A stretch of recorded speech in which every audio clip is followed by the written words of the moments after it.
Madam Mayor, it is 6:03 and we are live. Good evening, everybody, and welcome to the regular City Commission meeting of Tuesday, February 21st, 2023. Can we have the roll call, please? Mayor Betty Resch, Here. Vice Mayor Christopher McVoy, Here.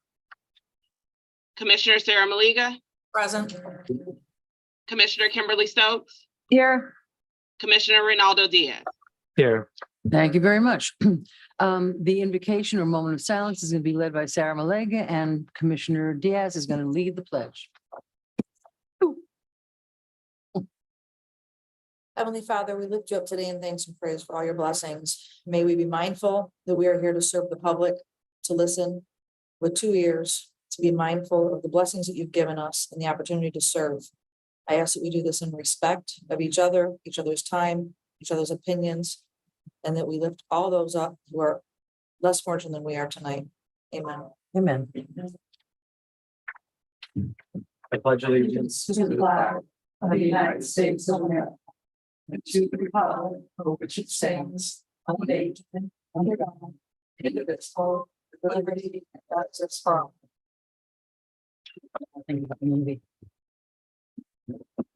Madam Clerk, are there any additions, deletions, or reordering? I have none, Madam Mayor. Thank you. Well, then here we go. Presentations. The first one we have is a certificate of appreciation for the Daughters of the American Revolution to the City of Lake Worth for funds donated to the Lake Worth Community High School. Come on up, ma'am. Just tell us your name and who you are and have at it.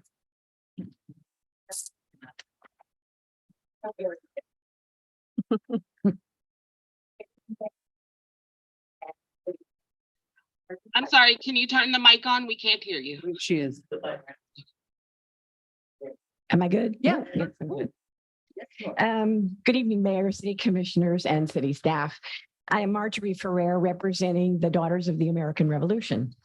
We stand on the eve of a grand commemoration. In July 2026, the United States will mark its 250th birthday. The National Society Daughters of the American Revolution has established an America 250 committee to plan DAR's involvement during our nation's upcoming birthday. Much like the bicentennial celebration of 1976, which some of you might remember, this observance provides an excellent opportunity for community involvement.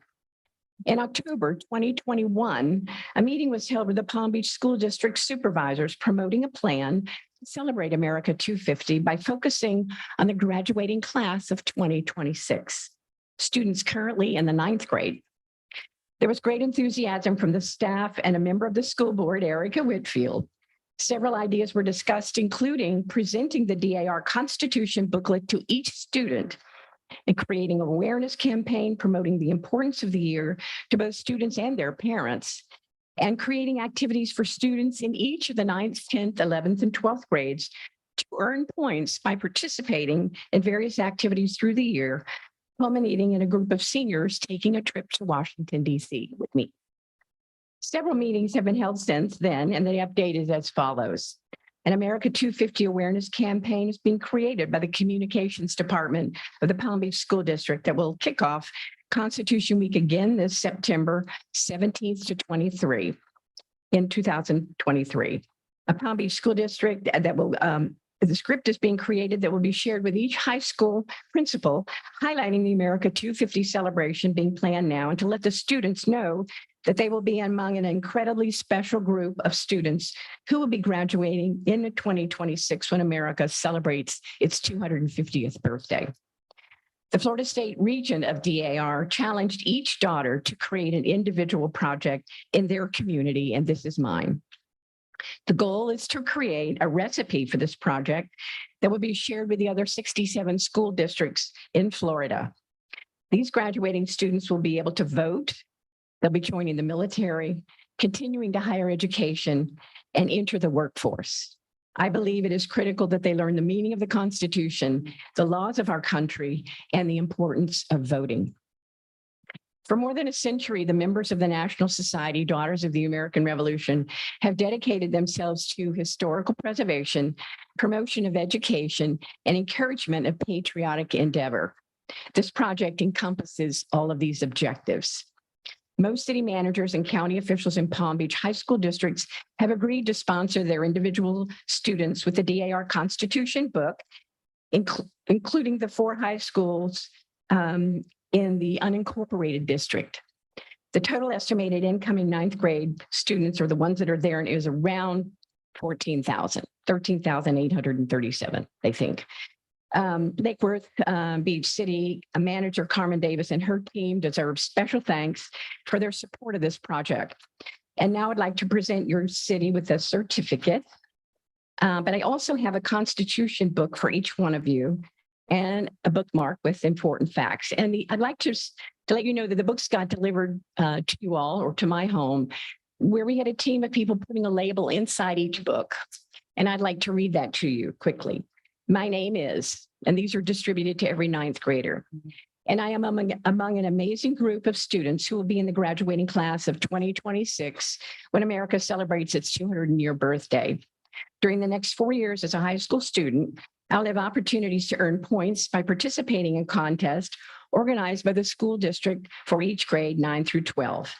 If I qualify to travel to Washington, D.C. in my senior year, this is the kicker, I must keep this Constitution book, which will be my passport for the trip. Congratulations on being a part of this exceptional group of students to learn about our Constitution and about the history of America. That is such a great idea. Thank you. And we have it's 4 years, so it's a marathon. It's not a sprint. Oh. So I have books for each of you, and also a set of, I created these with the school district. They're baseball cards of lesser known patriots, Black and brown and women, who had a lot to do with the American Revolution, many of which you have never heard of, but hopefully you'll share them. And we did in Constitution Week 2 years ago, share these with the 5th and the 8th grade students in Palm Beach County. That is so fabulous. And the amazing thing is the Constitution is so short. Well, It's not a lot of reading. my favorite part about the book, because you can get the Constitution and the Bill of Rights and all of that online. Yeah. But my favorite part is the glossary. I need it to get through the evening news. Yeah. And here's more. I'd like to read your certificate at this time. And then I also have a folder of information, more information. We always have more information, and an American flag for you. And if I could get a picture presenting this Sure. to you or All somebody of us, we'll come Somebody- down. here, all of us come down. Come on. Good. And the first thing I opened is red tape. Uh-oh. It's not red The tape. It's a face. rubber band. There's your folder. City manager.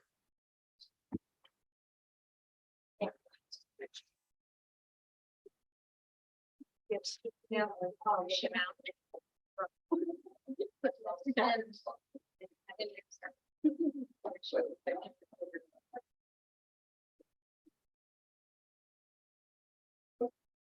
I'll read this now and then I'll present it to you because the speaker's here.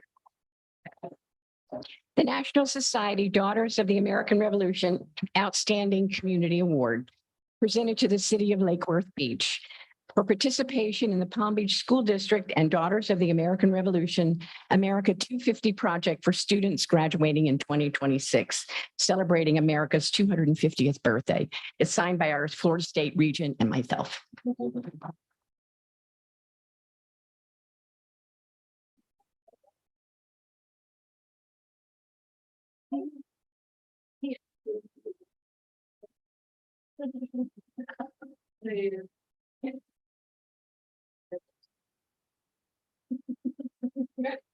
And there are a lot of things you can do like on your website.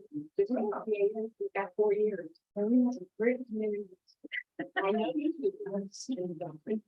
You said it. That's what I like. Yeah.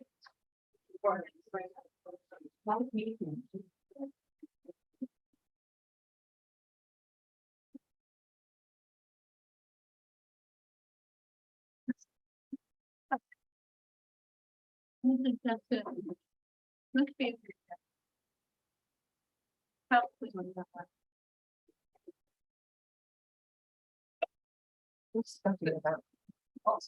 And we're really warm a few minutes ago. Next up, we have our own Eric Whitfield. Is Mr. Ferguson going to join us today? He is not, unfortunately. He got stuck in traffic, but he sends his apologies. And I don't know where he was. He may have been farther away. Who knows? Erica Whitfield is a Lake Worth Beach resident, our own school board member, and a great advocate for our schools, and we really appreciate everything that you do. Thank you. Thank you guys for having me again. I do try my best to come every year to come and say hello to you all and answer any questions that you may have. Since I, have a full 10 minutes, I try my very best to bring you a little update on the schools. So I'll start with the thing that's been most on everyone's mind recently, which is the boundaries. Recently, we had a boundary meeting at the school district. It was last Wednesday. It actually went better than I thought it was going to go. There was an original proposal from our boundary committee to move big sections of our Lake Worth Beach kids to Boynton Beach High School, which would help Boynton because they have a undercrowding issue. But I do think it would have been detrimental to the students in Lake Worth. I actually don't think Boynton really also needed the extra challenge as well. So I think it was in our best interest for everyone to kind of stay put with those boundary changes. So I did speak to the superintendent, and we had some amazing input from our Mayor Betty Resch, from our Commissioner Lega, who oversees the area, and from our education task force. So thank you so much to Kim Stokes and to Mimi May and all of the members of that committee that heard me out on the boundaries at the last education meeting, came and represented and spoke. So I think that was very beneficial for me because as the discussion was going on, I was able to, put forward what I believed was right, but then also supported by the community. It really showed great interest in making sure that Lake Worth Beach and Lantana students who attend currently at Lake Worth High School are actually going to be able to stay there. So lots of changes were made in the district. We actually added a new high school, Joaquin Garcia High School, our very first high school named after a Hispanic person in our community who I actually knew very, very well and passed away last year. So we were able to name a school after him. It's going to be a gorgeous high school. If anybody in this community is interested for the first few years, at least the first year, anybody who's interested, we will have controlled open enrollment and you'll be able to attend. So if there are anybody, we wouldn't provide transportation, but anybody can attend if they want to. It's located at Lake Worth Road and Lyons, so a little bit further out west. But in the beginning of this school, it will open under capacity until, because we don't get juniors and seniors generally wanting to go there. So as people are choosing which school they want to go to, they can keep that in mind. But obviously we have a new principal at Lake Worth High, and we're very proud of her and the work that she's doing. I So just want to add, my support was absolutely, it was the five of us. The letter had my name on it. oh, wonderful. Thank you. Credit goes to the entire commission. We really appreciate it. I think that's one of the reasons why we have an education board, and it's wonderful to have a commission who cares so much about education, so that when things like this come up, we have that community input that can show us what the community would like to see happen. And I think it says a lot about our community that we wanted to make sure that our students stayed at our school. So I was very excited. Also very happy with the direction Lake Worth has been going in as a high school. So I want to talk really quickly. I think I've been to you guys to talk about our new mission statement, which obviously means a lot to me because I got to help make it.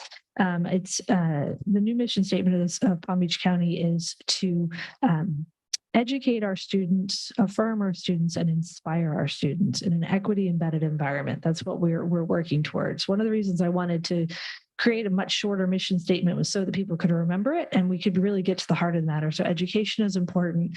That's the goal of everything that we do. Affirming our students really says that we accept you where you are, who you are, and we want to bring you into the school system and educate you from there.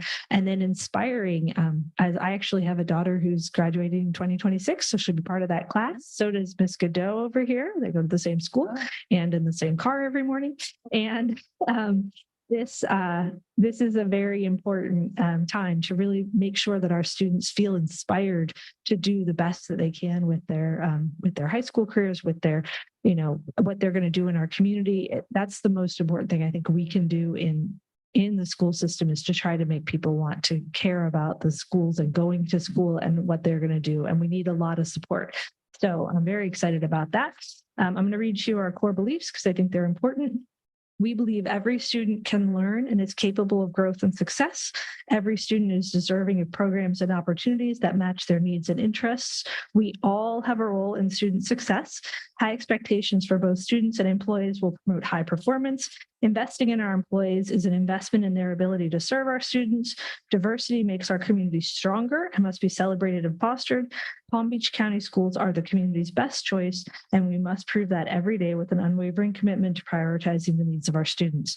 One of the biggest things that's coming up legislatively for the school board is going to be the question about vouchers, and that last item really comes to that. So what they've done with HB1 and SB 202 is they are looking at making it so that the school system of the state of Florida would give funding automatically, if you're interested, to anybody to go to a private school if they wanted to. They'd be able to carry the funds that would have been tied to their student in the public school system over to the private school system. We already do that to some extent. It's on a very small level. This past year, we had about $70 million that went from our system into private schools. With this new HB1 SB 202, those bills, what would happen is we would lose, as a state of Florida, $4.6 billion in the first year funding from education directly into private schools. So I can't explain enough how difficult that's going to be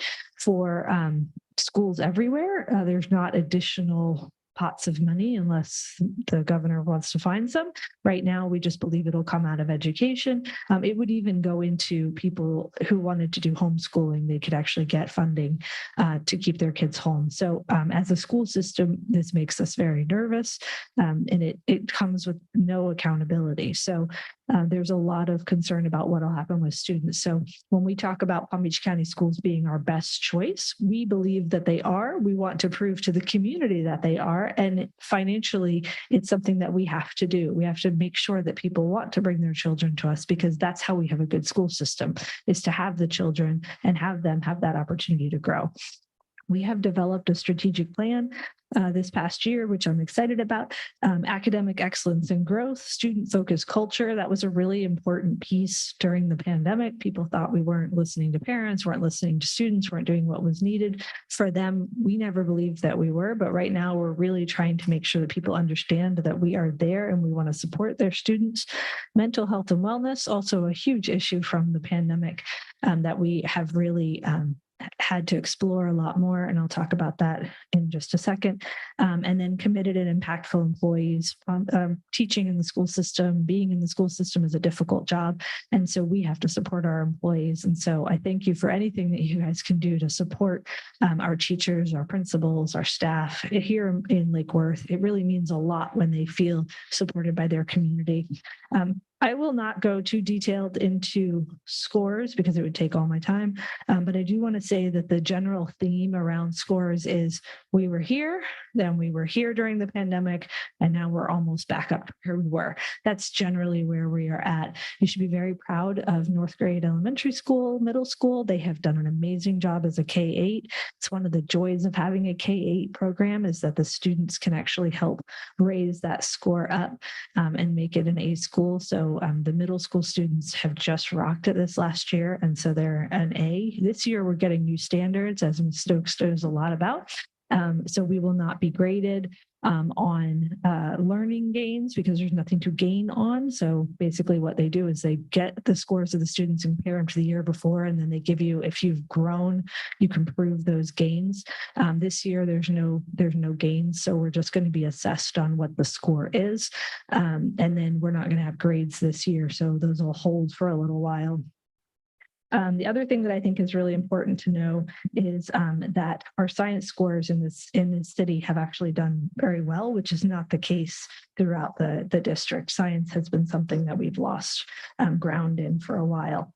Okay, a couple things I want to mention about, we've done a really cool thing around equity that I think is worth noting, and I just want to mention it to you all. We have this new thing where we go, every principal in the elementary school level has to recommend their students for 4 middle school programs, whether or not it's an advanced course or not advanced. And then at the middle school level, they have to recommend to the high school. This is something that's never been done before, but what we're doing is we're actually making sure that students are being seen as the people that they are, not just the scores that they got on their tests, so that they can look and say, did Johnny do well enough in school overall that we believe that he has the ability to do well in middle school? And if so, we're going to either place him in advanced classes or we're going to put him in advanced classes with support.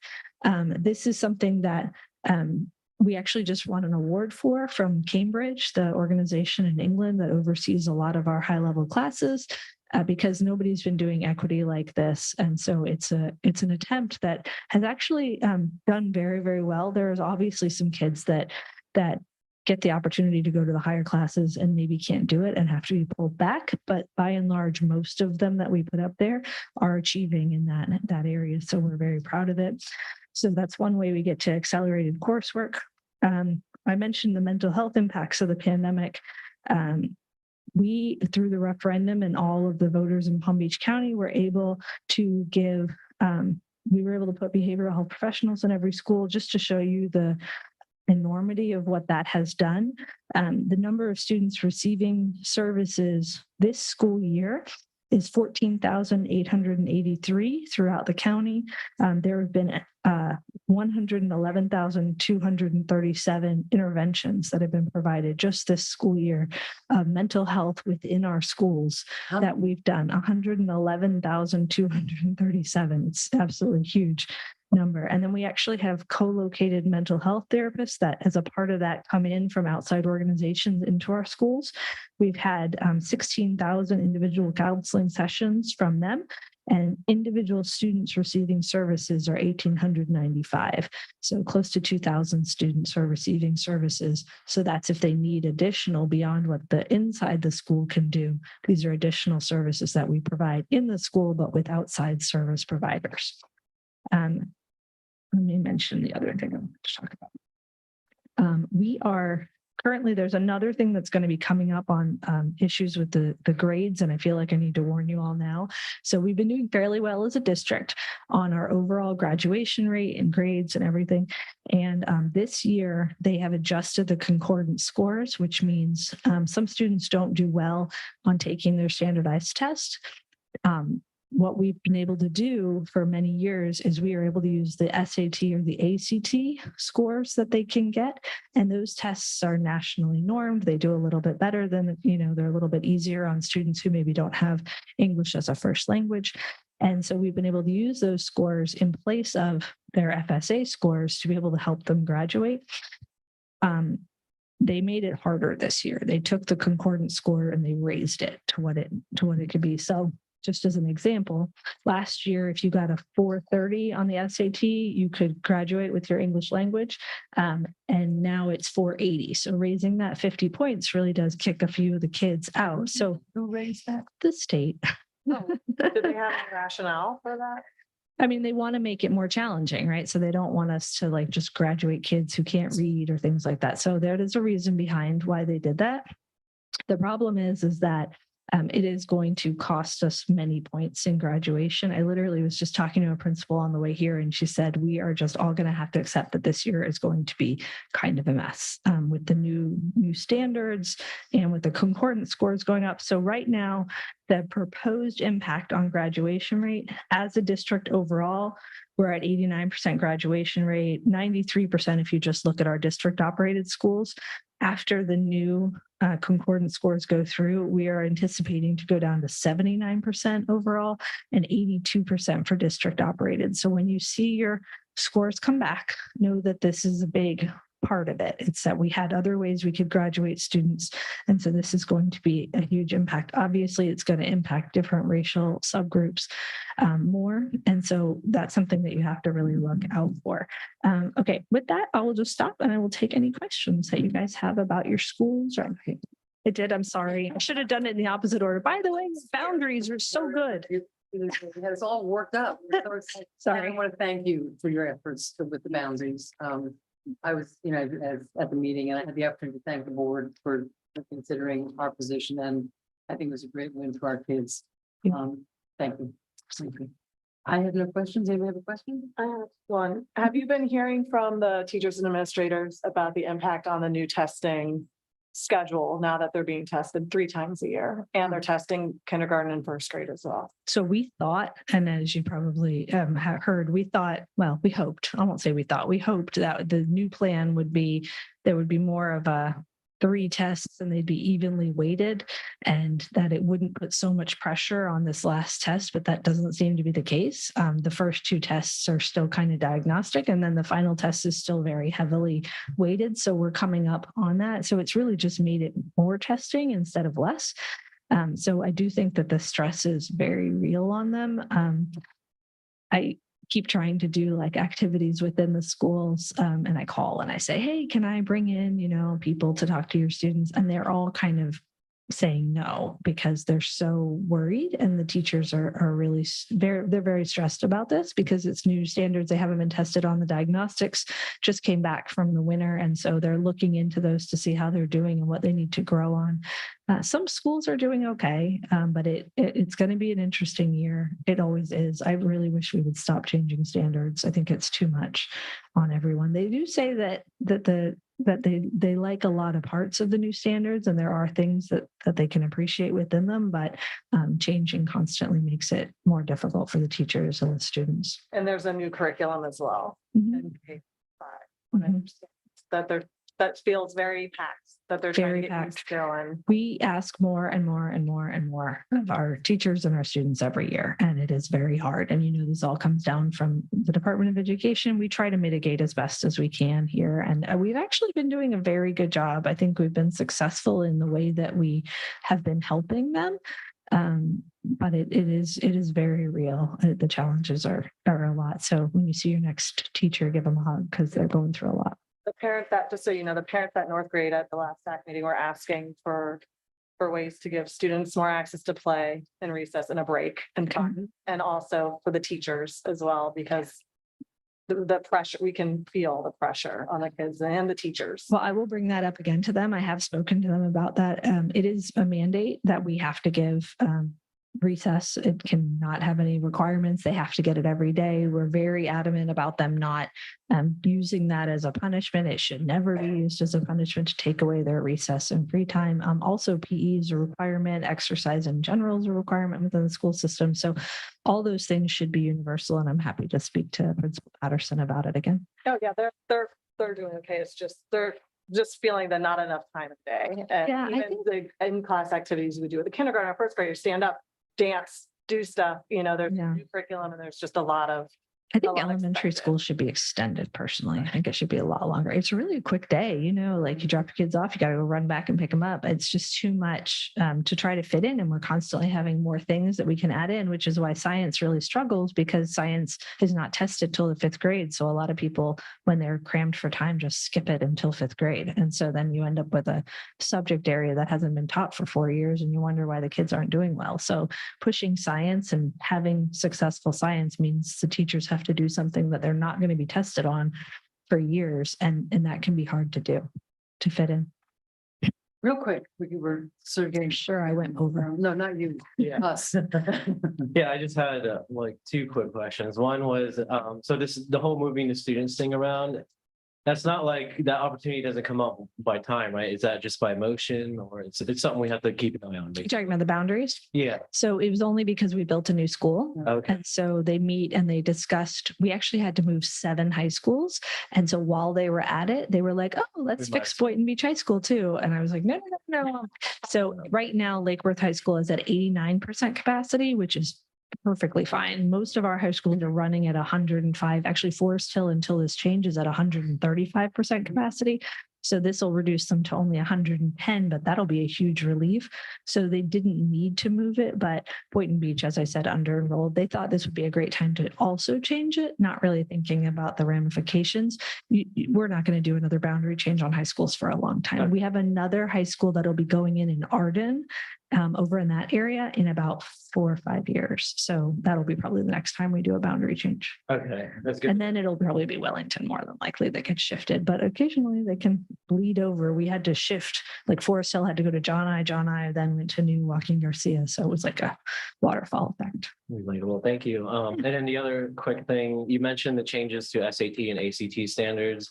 I saw that last week, the Department of Education met about replacing those with the, correct me, what it's classical something, it's another test that is used, that's an entrance exam, is that? That's part the of what- thing that actually has really gotten a lot of conversation about it in other communities, not ours. We really haven't had that here, but if you go into like some of like the more northern communities Yeah. in Florida, they really get into this whole classical education thing. It hasn't really happened here, so hopefully it won't. Not yet. That will come forward, but I mean, it, will be affected by whatever the state does, and the state makes decisions for the whole state, not Right. just certain areas. Yeah, because I believe I saw that it was probably Jacksonville area that's Yeah. considering it, and I'm afraid it's gonna be like a domino effect before it gets way down. Yeah, we have some concerns, to say the least. Right now, my biggest one is the vouchers. That is happening in a month. And so if you go to Tallahassee, feel free to bring it up with not just your legislatures, because our local ones pretty much support us, but if you go around the state, that's who we really need to talk to. Okay, Mr. McCoy, real quick, please. Yeah. We're going over. I'm wondering, we hear a lot just in general on the effect of the book banning kinds of things. And I'm wondering, do you get a sense, and I hear that some of the times it's demoralizing teachers because they worry now about what kind of books they can have in the classroom, the books, and so on. Do you hear that same kind of concern? Absolutely. Well, first, let me tell you, Palm Beach County hasn't banned any books. We have held strong, thank goodness. We have some that are allocated into different areas of the library to be in compliance with the state law. So there are books that are just for 4th and 5th graders. We had a couple that were moved out of schools, but for other reasons, not banned. They were just not appropriate for other situations that we had. But as far as banning, we haven't done it. We are following the law. And it means that we are, my daughter's on the run. She's doing really good. I'm very proud of her. So we have had to look into a lot of books. If a parent is concerned about books, just so you know, anybody that's listening, you can let your principal know, let your teacher know, and we will go through and we will make sure that it's okay. So we're constantly reviewing books. All our media center specialists have been trained. And now we are currently scanning every book in the classroom libraries. What you're talking about is what we have called the chilling effect on schools. And I think it's a perfect way to describe it, because teachers are nervous about doing something wrong and getting in trouble with the state. So in other parts of the state, they have just taken their entire library sets of books and thrown them away because they're just afraid. And I think that's happened in a couple of places here in Palm Beach County, but we are not asking people to do that. We are actually asking them not to do that. We bought scanners for every school so that a teacher can come and scan all their books. And then we actually put aside money to pay them overtime to do it, so they don't have to do it during their planning, and they don't have to do it on their weekends on their own time or take away from class time.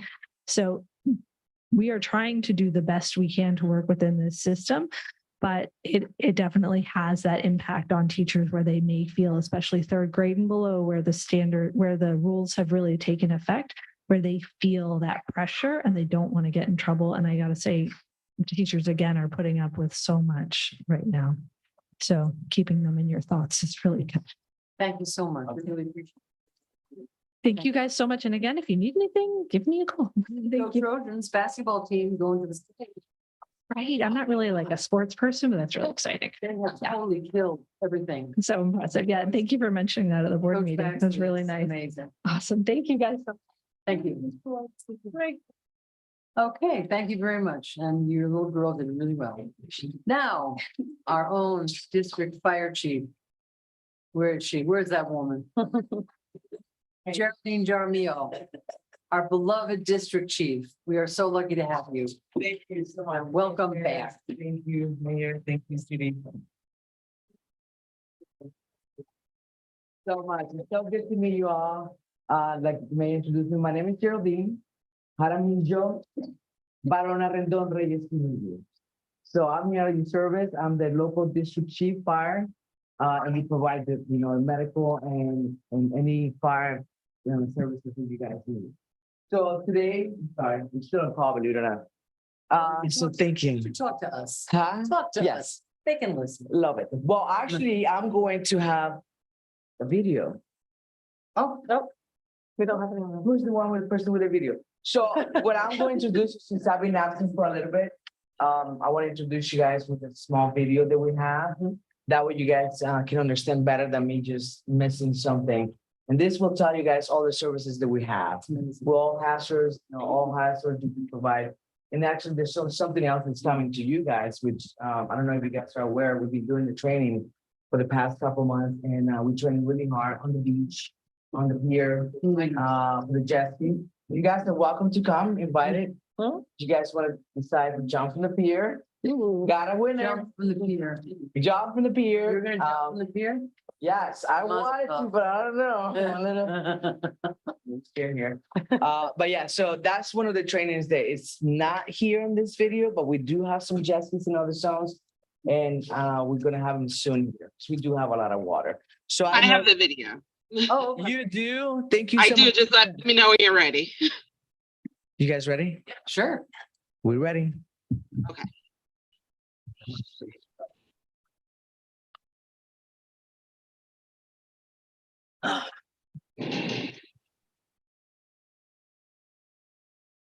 That's not the video.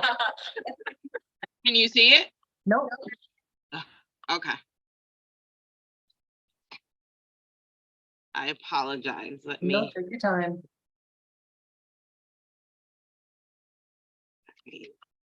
While we're waiting, let me fill up some, oh, there we go. Wait, I think. Oh. Oh. My doggy. Are those your dogs? They are not. I stole them from someone online. So. Oh, here we go. Okay, Thank you. we'll start it over. And sound. Fine. Yeah, we don't have sound. Nope. We need to hear the sound. Okay, sorry. Let me. 'Cause it was playing sound on my end. Hmm.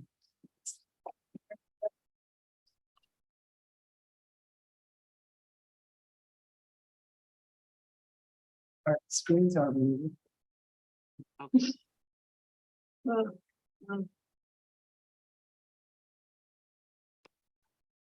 All right. Well, if I Third start- time's the charm. Can you hear it now? Could you hear it that time?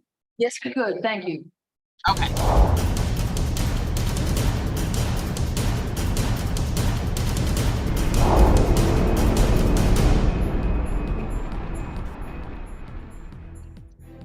Palm Beach County Fire Rescue is one of the largest professional fire departments in the state of Florida, and we're here when you need us the most, responding to just about every emergency you can imagine.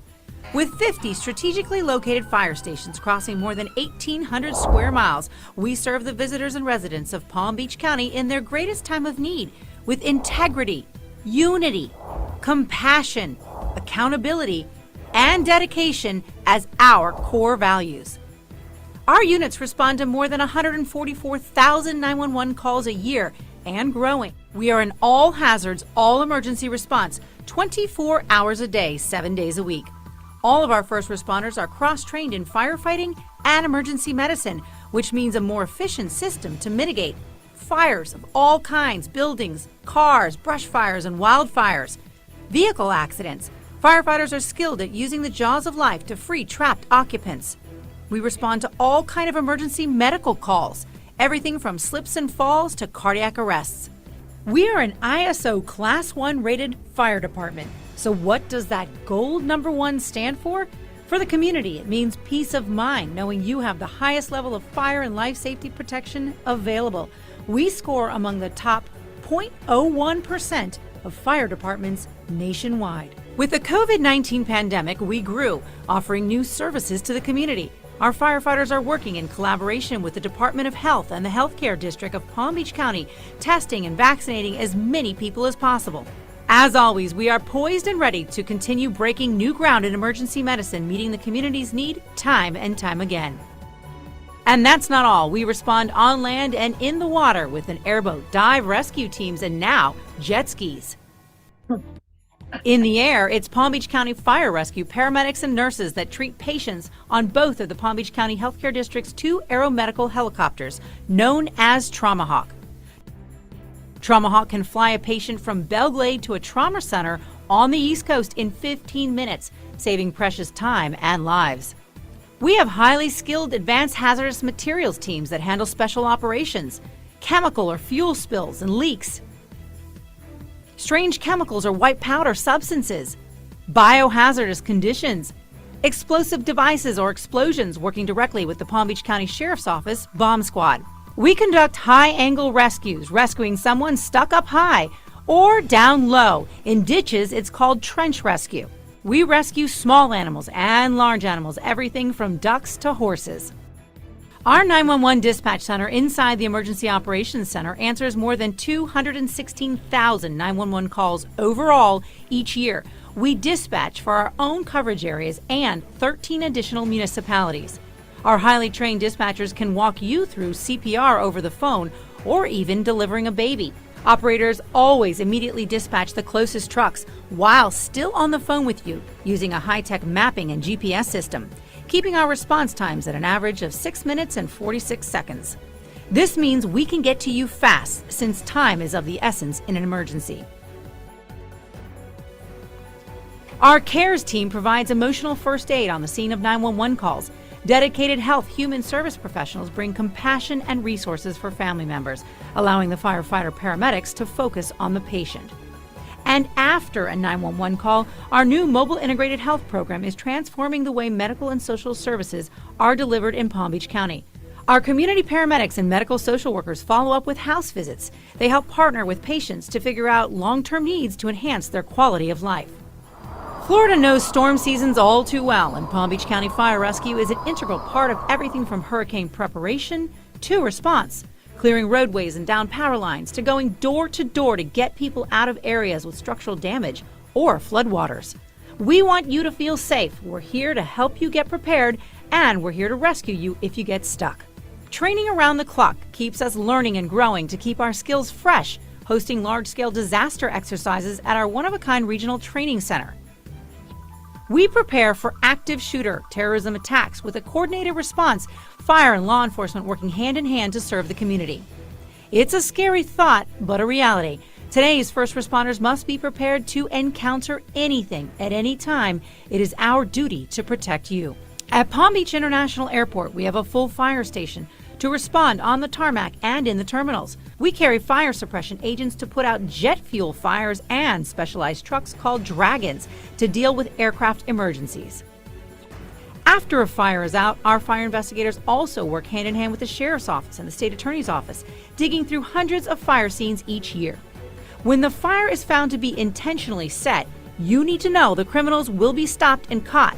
We close more cases than the national average, while also running a program to educate at-risk youth about the dangers and repercussions of starting fires.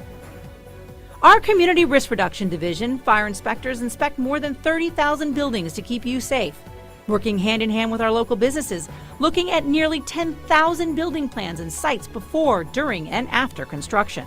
Our community educators deliver presentations to residents from 2 to 102 at schools, businesses, civic groups, healthcare facilities, and before homeowners groups. We're here to answer your questions, teaching things like fire safety, hands-only CPR, injury prevention, carbon monoxide awareness, and how to properly install a child car seat, just to name a few.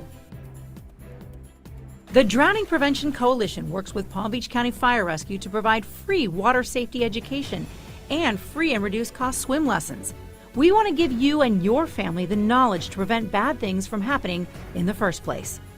We wouldn't be able to make all of this happen if it weren't for all the work done behind the scenes by support services at our administrative complex and at the shop, maintaining our fleet of more than 500 vehicles. It is an honor to serve the citizens of Palm Beach County. We do it with dignity, compassion for each other and for our community, and pride in our country and our mission. The men and women of Palm Beach County Fire Rescue are so proud to be your fire department. Our vision for serving Palm Beach County: excellence today, improving tomorrow.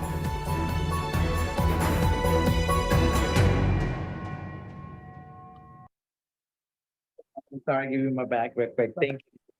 So I hope with this video, commissioners and city managers and mayor, I hope you guys kind of get a good look of what Palm Beach County has to offer. But specifically, I wanted to mention something here. So our district, Palm Beach County, is divided in districts. So every district has a fire chief. So for District 3, which is what I serve for you guys here, we actually currently have 2 stations that they're dedicated just for Cedar Lake Worth. It's only 6 miles, but I still cover other cities, Manalapan, South Palm, Palm Springs, Green Acres, and incorporated Palm Beach County. So my district for the fire, you have 8 stations besides the 50 stations backing you guys up. So just because they're not located on the city of Lake Worth, that doesn't mean you guys don't have those services. So all of those services are to our disposal. So I want you to feel confident, just because we're local here and we're so proud to be here too, you guys have the biggest thing department has come to take care of you guys, you know what I mean? So with that being said, eventually I'm gonna take every single one of you guys to get to see the stations and meet the gentlemen and the women that serve and the local fire stations. But I just want to make sure that you guys knew that we have 8 stations on this district, but we always see Station 1 and Station 2, right? So we do have more stations. We do have special ops right around the corner. We have the jet skis now, marine unit. My goal is hopefully we get it to a bigger, marine unit where we have boats and stuff like that. Right? Right. So, but anyways, I don't want to bore you guys too much. So if you guys have any questions. I have a couple comments. Absolutely. Real quick ones. First of all, about a week ago Saturday, there was elected officials were invited to a demonstration and participatory experience of being a firefighter. Now, I did not participate in the experience. I observed the experience. So they had, here was the county commissioners, mayors of all different cities, elected officials putting on, they had piles of the gear, and it was in the morning. They put on all the gear, all the firefighter gear, which is extensive. Then there was a car extrusion with a jaws of life that they got to do that. And then they had to enter a burning building. And the third one, I think, was going up high. Yes. And maybe rappelling. I think somebody rappelled down. And just watching the amount of equipment that these people have to put on in the heat and then go into a burning building is amazing. My brother retired from our Station 91 just 3 years ago. And I used to kid him about it. You get a lot of time off, but when you see what it actually means to be a firefighter, paramedic, it is an incredibly difficult job. He's like, Betty, you be the first one on the machine when the head's over there and the body's over there. Okay, I'm just saying. So that was my first. It was an amazing experience. The second thing, I want to personally thank 91 C Shift. Saved my life this summer. Literally saved my life, and I'm so grateful about that. And we have an amazing chief. We have an amazing staff over there. Thank you very much. Thank you very much, Mayor, for your comments. Thank you. Thank you. I feel like I have a front row seat because you can see like right through the window, I see their door and at least one. And then when trucks go out, and They come out, yeah. they're gone. I see them leaving. I want to follow them, but I don't. I guess you have to get a radio or police radio to know what's going on. But, thank you very much. Yeah, we're very lucky to have them. Last but certainly not least, our own Library Advisory Board update by Mary Lindsay. And I had the honor and privilege of nominating, and somebody may not know this, the Town of Palm Beach Civic Association had a, Rotary. but they call themselves a civic association. It's there's, I don't know.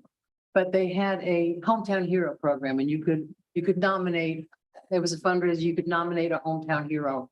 And I, because of all the work that Mary has done for our little, nominated her. And she and I had the amazing experience. They had 500 American flags. And to walk through that field of 500, it was like being in Washington, DC. It really was wonderful. And One of those flags was Mary's because she's our hometown hero. So I was very glad to be able to do that. Take it away. Thank you again for nominating me for that. I just could not feel like I belonged there among really, truly Well, heroes. But I'll never forget a flag. What an amazing thing. Okay, we have a video Oh, it's audio visual night tonight. and I will provide the sound. Okay. If anyone is going to make a comment, wants to do a blue card, bring it up and just bring it to me. Save Carmen a trip. You had some great presentations today so far. Mhm. Don't start my time till the video's up. Okay. And you've got 10 minutes. Yeah, Yeah. give me just a second. Okay. Take your time.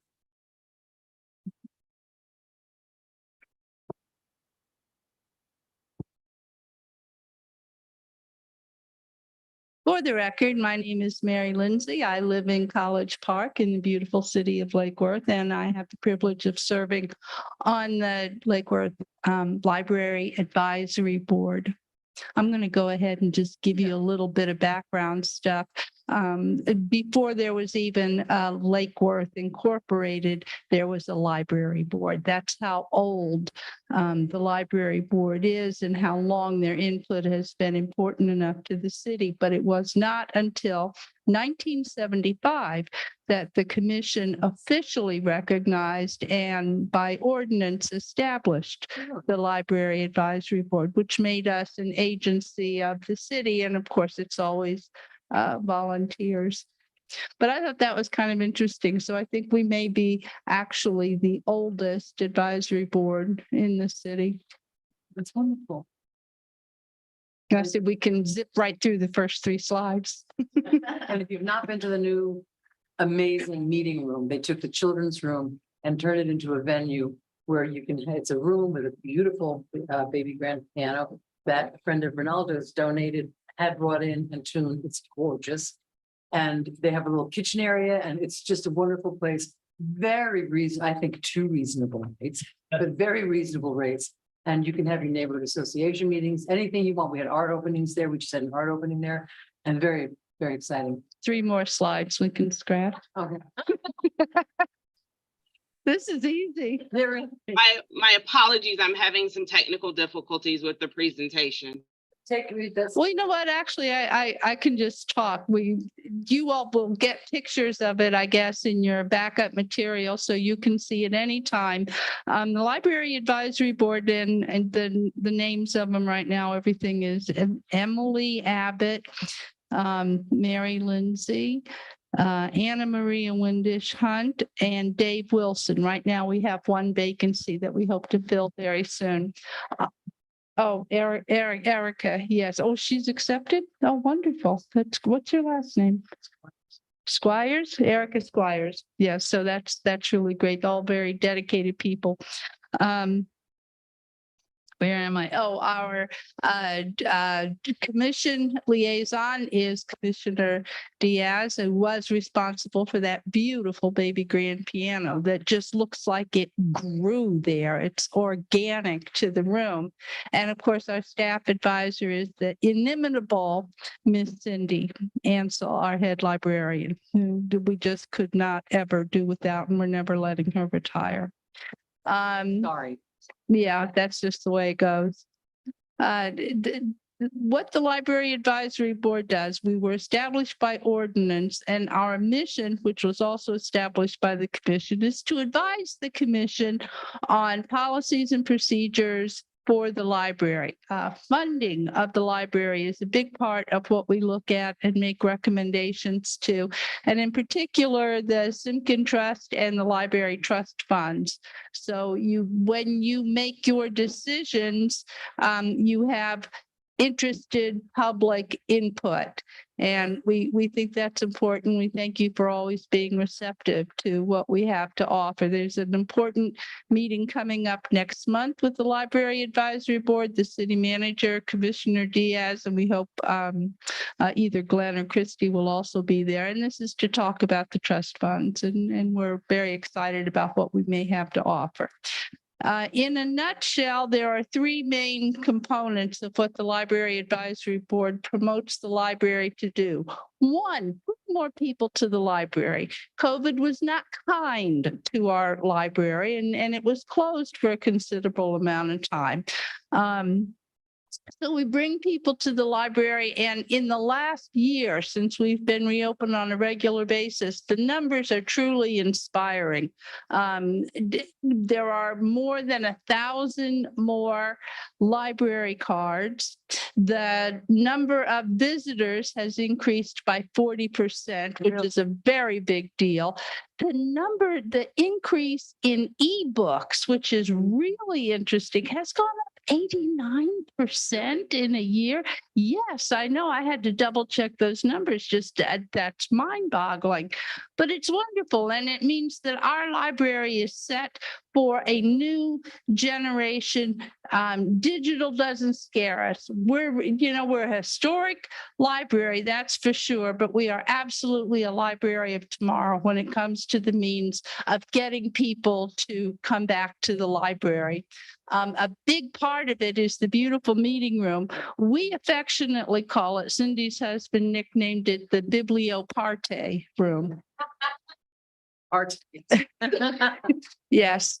And that has been a huge success. Neighborhood associations are having their meetings now. Healthy mothers, healthy babies, just all kinds of groups. Yeah. Yes, the Sierra Club, and that's all in one of the slides that you'll look at later. So that's the other part of bringing people to the library, which brings us to the other side of our mission, and that's bring the library to more people. One of the best ways we do that is whenever there's a city event, we try to have a literacy component to it. And that usually means the library and little free libraries work together, and we give away books, we have crafts, we have story time.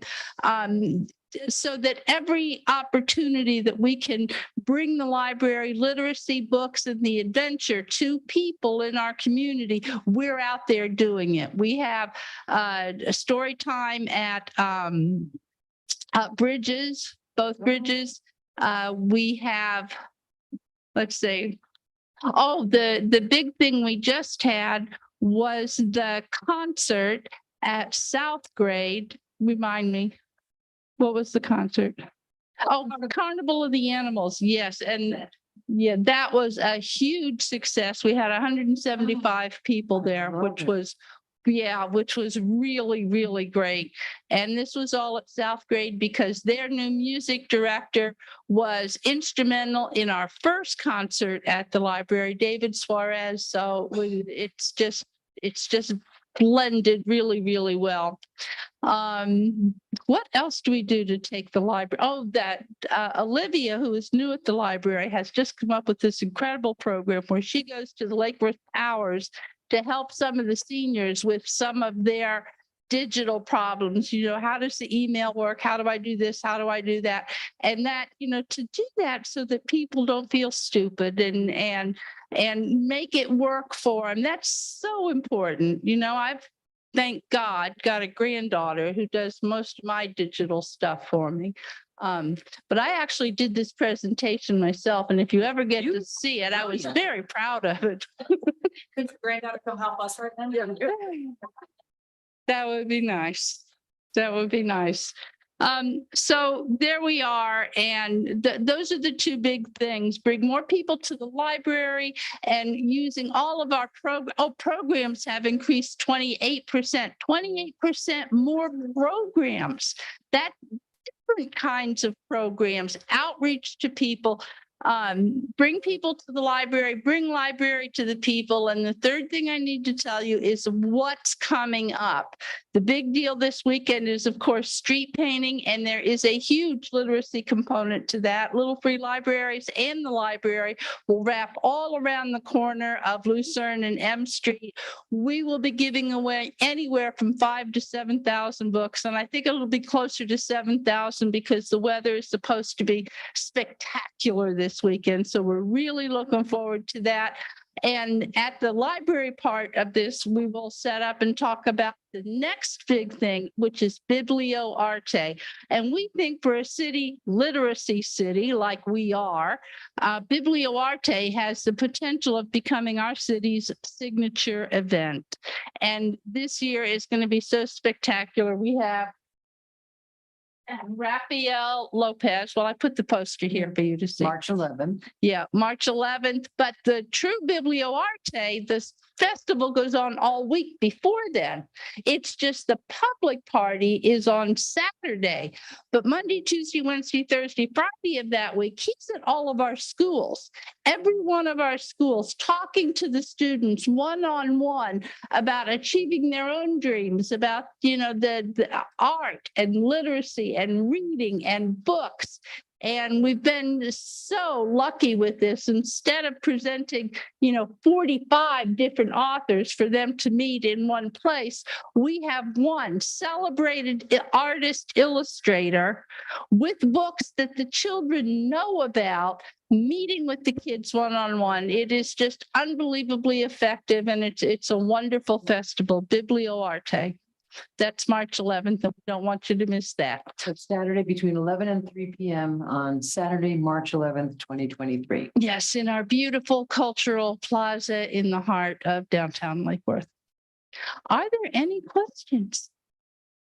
Did I miss anything, Miss Cindy? You did a great job. Oh, good. You know what I think would be fun to have in the room? I have the game that you. Oh, yeah. I would love Oh. to see a bunch of tables with a bunch of us playing all at the same time playing the game. Wouldn't it like a Monopoly tournament? Right. Lit City has become Literacy City. There are two and only two cities in the United States of America that have a board game. One, of course, is Monopoly for Atlantic City, Oh, New okay. Jersey, and Lake Yes. Worth Lit City. How Oh, cool is that? Very, very cool. Yes, there's 2 or 3 slides on Lit City. At the festival. Yes, Well, yes. July 4th, I think it was, I came to say hello to you, and I could not get near your booth because the line of children and mothers was endless. It was wonderful. So we'll have 10 tables, some 64 linear feet of books stacked up for the kids to take. And then under the tables, there'll be more cartons of books that we will give away. And all of these books come through the generosity of the Lake Worth, or the Lake Worth County, the Palm Beach County School District. And we have some very special books too, but I'm here to talk about the Library Advisory Board unless you all have do have any a other question. questions. Have you Yes, had ma'am. any- have you had any outside contacts from any other states about the Little Free Libraries? As a matter of fact, 10 days ago, I got an email from a teacher of 2nd and 3rd graders in Massachusetts. And it seems that she wanted to know, she knew about the Little Free Libraries because everybody knows about Little Free Libraries. And she wanted to know if we would be willing to accept some books. It seems her class had heard on the news that there was some book banning going on in Florida. And this upset the children a great deal. So they wanted to share some of their favorite books with children in Florida. She did a little Googling, Little Free Libraries, and would be a good way to share those books since they couldn't send them to the schools. And she found us, Lake Worth Little Free Libraries. They put a list together of over 200 titles. The list is on Amazon. Each book is either a classic that the schools just don't have time for, like Little Women and Charlotte's Web is actually banned somewhere because somebody finds it objectionable that animals talk and write. But anyway, the books all feature inclusion and different kinds of families and diversity, and they are just magnificent books. And so far, the packages started coming in from Amazon a week ago, and right now I have 149 unbelievable, incredible, brand new books lined up that will start giving away street painting. And I really hope that the city of Lake Worth would consider putting that Amazon link on the city's website so it's there for other people who would like to be a part of it. It would be wonderful. And the thing I can promise you is that every single book is going to reach a child who that might be the book they need to feel complete, to feel whole, to feel like they belong. That could be the book that changes little lives. Could you get us the name and address of that teacher so that we can write her thank you notes? Yes and no. I All right. can give you her name. Right? You can send them through me Okay. because she is as fearful as I am of, Got the governor Well, coming in. we will get you those thank you notes because it's remarkable. I'm Okay, I didn't know if you saw it. Who could miss? Ms. Malega. Thank you. Speaking of banned books, is the library considering being at Pride Fest this year to reach the young kids that are in LGBTQ plus homes because of the books that are banned? Yeah, we absolutely could be. I hadn't thought about it, but yeah, sure, I would love for us to consider that. absolutely. We'll Connect with Julie. Yeah, we'll connect with Julie Seaver and see if we can't get a table. I mean, I know the city's gonna have a table, but I would love for our library to be represented and give all the kids access. Sure, Awesome, thank you. just out the note, the library is not being. that's right. The library does not ban books. We love. And now the little free libraries have it too. We have a little free library inside of Compass. They've got 3 big bookcases and I was going to have Adrian come over to the house and take a look at what I've got and pick out a dozen books for that library because that one, they read it, they bring it back. So that way that they will definitely have some good ones. How many little free libraries do we have in Lake Worth Beach right now? And at the moment, 112. I Oh. just finished rehabbing 5 more. Commissioner Diaz, did you have something? I was just gonna say, yeah, definitely on Pride Fest. I think we have a meeting maybe this week about Earth Day and we can start that conversation. But I just wanted to highlight the list, the photos that you posted of the books that have been acquired so far and the ones on the list, just kind of point, I'm definitely not an educator. We do education programs for sure through my nonprofit, but we live in the golden era, the golden age of picture books, and the things that are available to kids these days is incredible. And that's a huge category that is just so needed, and a presence on that there would be amazing. Well, the value of picture books is one of the reasons we feature children's books illustrators in BiblioArte. Is that his work? Yes, Of it course. is. I think Yeah. He's gonna be going to the schools and talking. Yep. Absolutely, it's amazing. And it's not just their books, oftentimes their story and their background are, Right. yeah. They have a story to tell, but our kids can. And we keep this every year. Cindy hears from John Parra over and over again. And yeah. And Raul Colon, who was one of our first. He was our first. That's that one. Well, thank you so very much to our library. Thank you staff. for asking. And I hope you get to see the pictures on the video. Yeah, we've got some good looking kids in this picture. I'm sure we do. We have good looking kids in Lake Worth. Our kids are the best kids. All righty, thank you. Commission liaison reports and comments. Let's start with Commissioner Diaz tonight. All right, a lot happened actually last week, starting, I could say starting Thursday, I joined a number of groups, Lake Worth Lagoon Initiative, Palm Beach County Environmental Resources Management, our Mayor Weiss from the county, a number of maybe 100+ groups where we meticulously boat shuttled people to the islands of Tarpon Cove and planted something like 1,000 mangrove plants and like 3,000 Spartina grass plugs.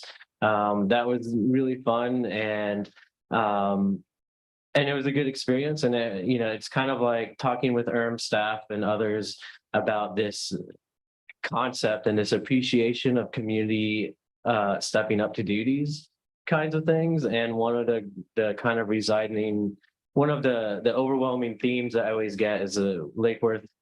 The city of Lake Worth, even recently, has really stepped up and communicated a lot with and really wanting to be proactive in this kind of stuff. And I think they it's not going unnoticed. So Great. that'll be helpful For for. those listening, what's ERM is Environmental Resources Management, which is the county office that is in charge of things like habitat restoration, working on maintaining our natural areas, things like that.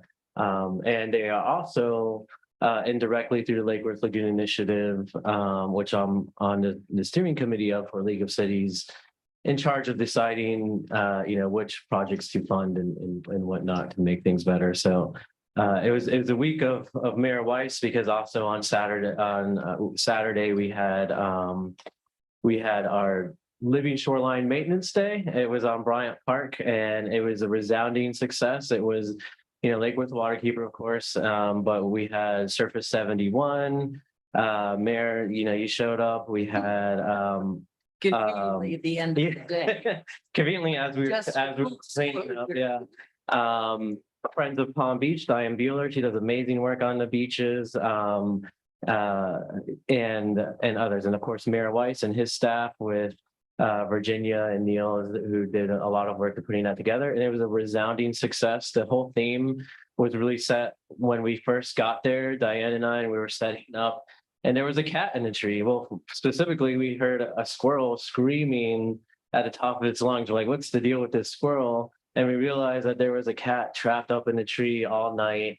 And the owner came by, and one of the kids, legal, maybe don't pay attention to this part. One of the kids climbed the tree and enticed the cat to come down. So there was a cat rescue, and then like 50 or 60 kids showed up and from different groups and picked up well over 100 pounds of trash, which doesn't sound like a lot, but I can tell you, maintaining those planters and shoreline and Bryant Park. Keep in mind that 130 pounds of trash included maybe 2 pieces of lumber, which is about like 20 or so pounds. And the rest of it is literally bottle caps and little tiny pieces of plastic that are like cigarette butts, so many cigarette butts. So the vast majority of it was microplastics, and for them to pick up that much was really incredible. People loved the park. A lot of people hadn't been there before, and they really saw, how incredible it is to have this public asset there and available to the public. Ramsey came and added to my collection of fishing rods. She pulled one out that, judging by the barnacle growth on it, had only been in the lagoon maybe a few years. So we found a lot of good stuff. And then at the same time, as I was there and setting up, I met a really interesting group, and Mary, you had a chance to meet them too. And it was a local group of very dedicated horseshoe players. Yeah. And they were using, not only, I thank them heavily because I see this group of like 3, older guys. They look like they're going to hang out. They come with tools and materials, and they were maintaining, like, they have the lock boxes that have this stuff in there. And hugely appreciate it because they use it very regularly, at least every other Saturday. And then during the week, they meet there on mornings. And, I said, I thanked them for maintaining those boxes and kind of asked them, what could we do? Because I like that they're obviously using a public park with an appropriate use. And I think hopefully I'll hear from them soon, and I'll invite them to do a presentation, but they can definitely use more members. They, I think they seemed interested in maybe organizing a tournament or something to get neighborhood association involved, more participation.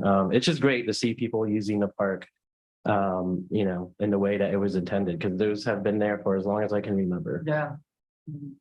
And they were excited about your interest. I mean, you brought me over to meet them. Yeah. And then, you came up with the idea then of like, maybe the neighborhood associations can have a work-through competition. Bring other people to the parks to use them. I didn't realize they were still maintained. So it's great. Thank you. Yeah. And then one last kind of personal thing, I guess I could share publicly, mostly for scheduling. Carmen knows this, but I guess I decided that I sleep too much or something with this job, because just to announce personally, Melissa, my partner, she's pregnant at 13 weeks. Dealing with that. So around the end of August, I might be a little busy, but throwing it out there. Sleep deprived. Well, congratulations. That's very good. Thank you. Muzzle tone. Commissioner Stokes. Not this past weekend, but 2 weekends ago, I was able to go to the College Park Chili Cook-Off. And that was great. A lot of different neighborhoods coming and participating in that. And I think next year my daughters actually want to cook some chili Cool. and participate. So that should be fun. I also was able to do the family date night at our casino for pre-Valentine's Day with the girls, and they had so much fun. I think Johnny used the little pedestal that you dance on, and then the camera spins around. Yeah. Every time you look, she was on it. She was on it. I was like, it was great. I got like 30 videos of her doing it. So that was just a great time. The kids had so much fun. Then I took off for Massachusetts for the week, so I haven't been doing much with the city. I was at a leadership training up there for my other job, my full-time job. Yeah. And then now I'm back. I took the last weekend off to hang out with the kids, and they didn't have school Monday. So we went to the beach. It was packed. It was awesome, but very packed. Everybody went to the beach on Monday. It was packed today. Yeah. It was not a parking space today. Yeah, it was nice to see. And then just a reminder, this Thursday coming up, I will be at Cafe Tycoon from 5 to 6 for anyone who wants to come and ask questions or bring up anything with me and other people who attend. I know Commissioner County Commissioner Barnett, Commissioner, he mentioned he came. It was on accident. Yeah. Yeah. He popped in to buy a taco and didn't know what he walked into. Oh, but Yes, yes, by accident. by the way, he loves Lake Worth. Our new county commissioner really gets Lake Worth. It's fun to see that. Anything else? Mm-mm. Okay, thank you very much. Commissioner, Vice Mayor McFarland. Thank you. I have a whole string of things. It was very busy the last several weeks.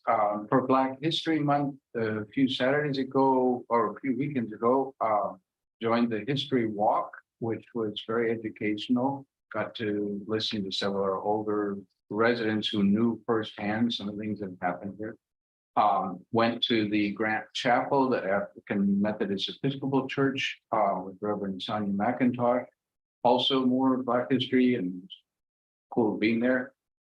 Turned out she was going to be the featured speaker at the 83rd church anniversary of the New Hope Baptist, Pastor Tony Cato. So we were back in the afternoon for that. On Friday last week, so a lot of good things, and that's many more, but activities that happen. Those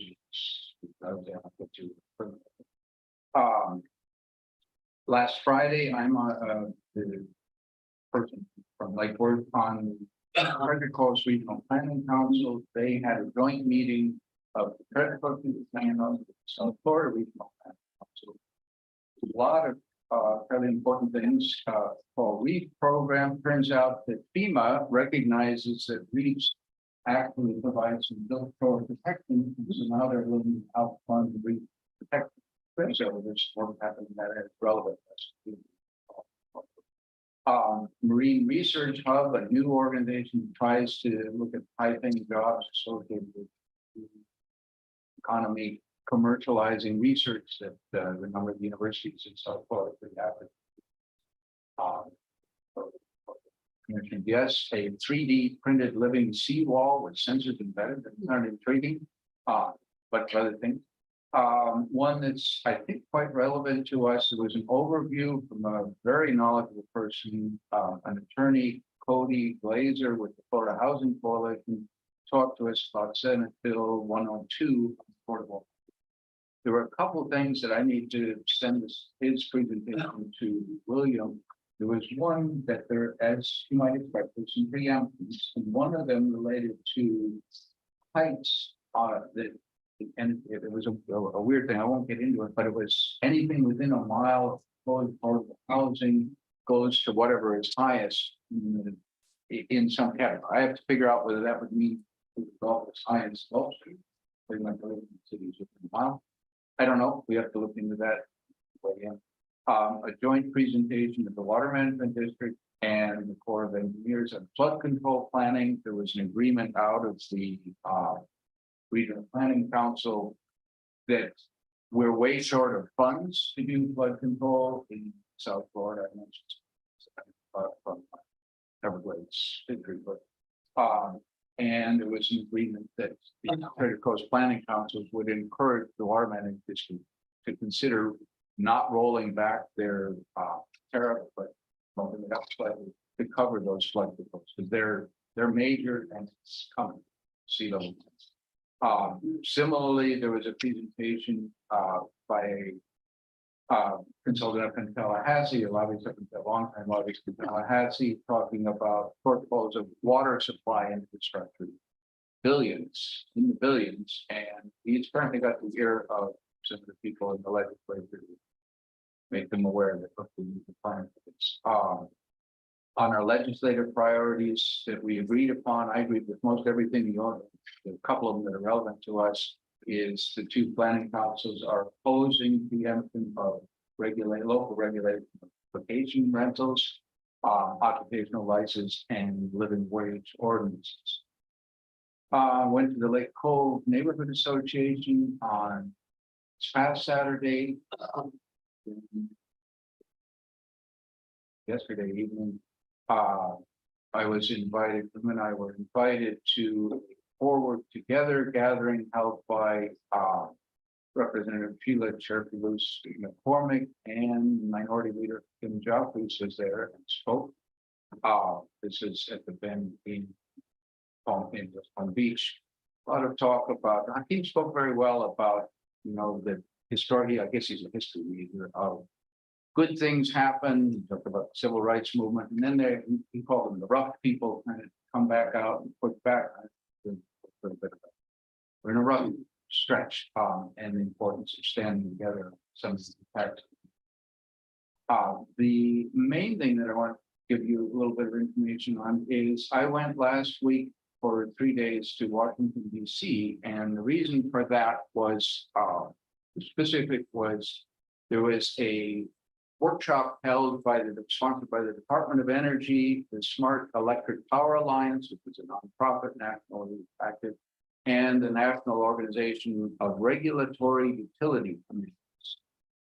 You didn't know there was an organization for that, but there is, and that's normally the public service commissions of each state. In our case, the utility regulators is us, because we have a municipally owned utility, so that's us.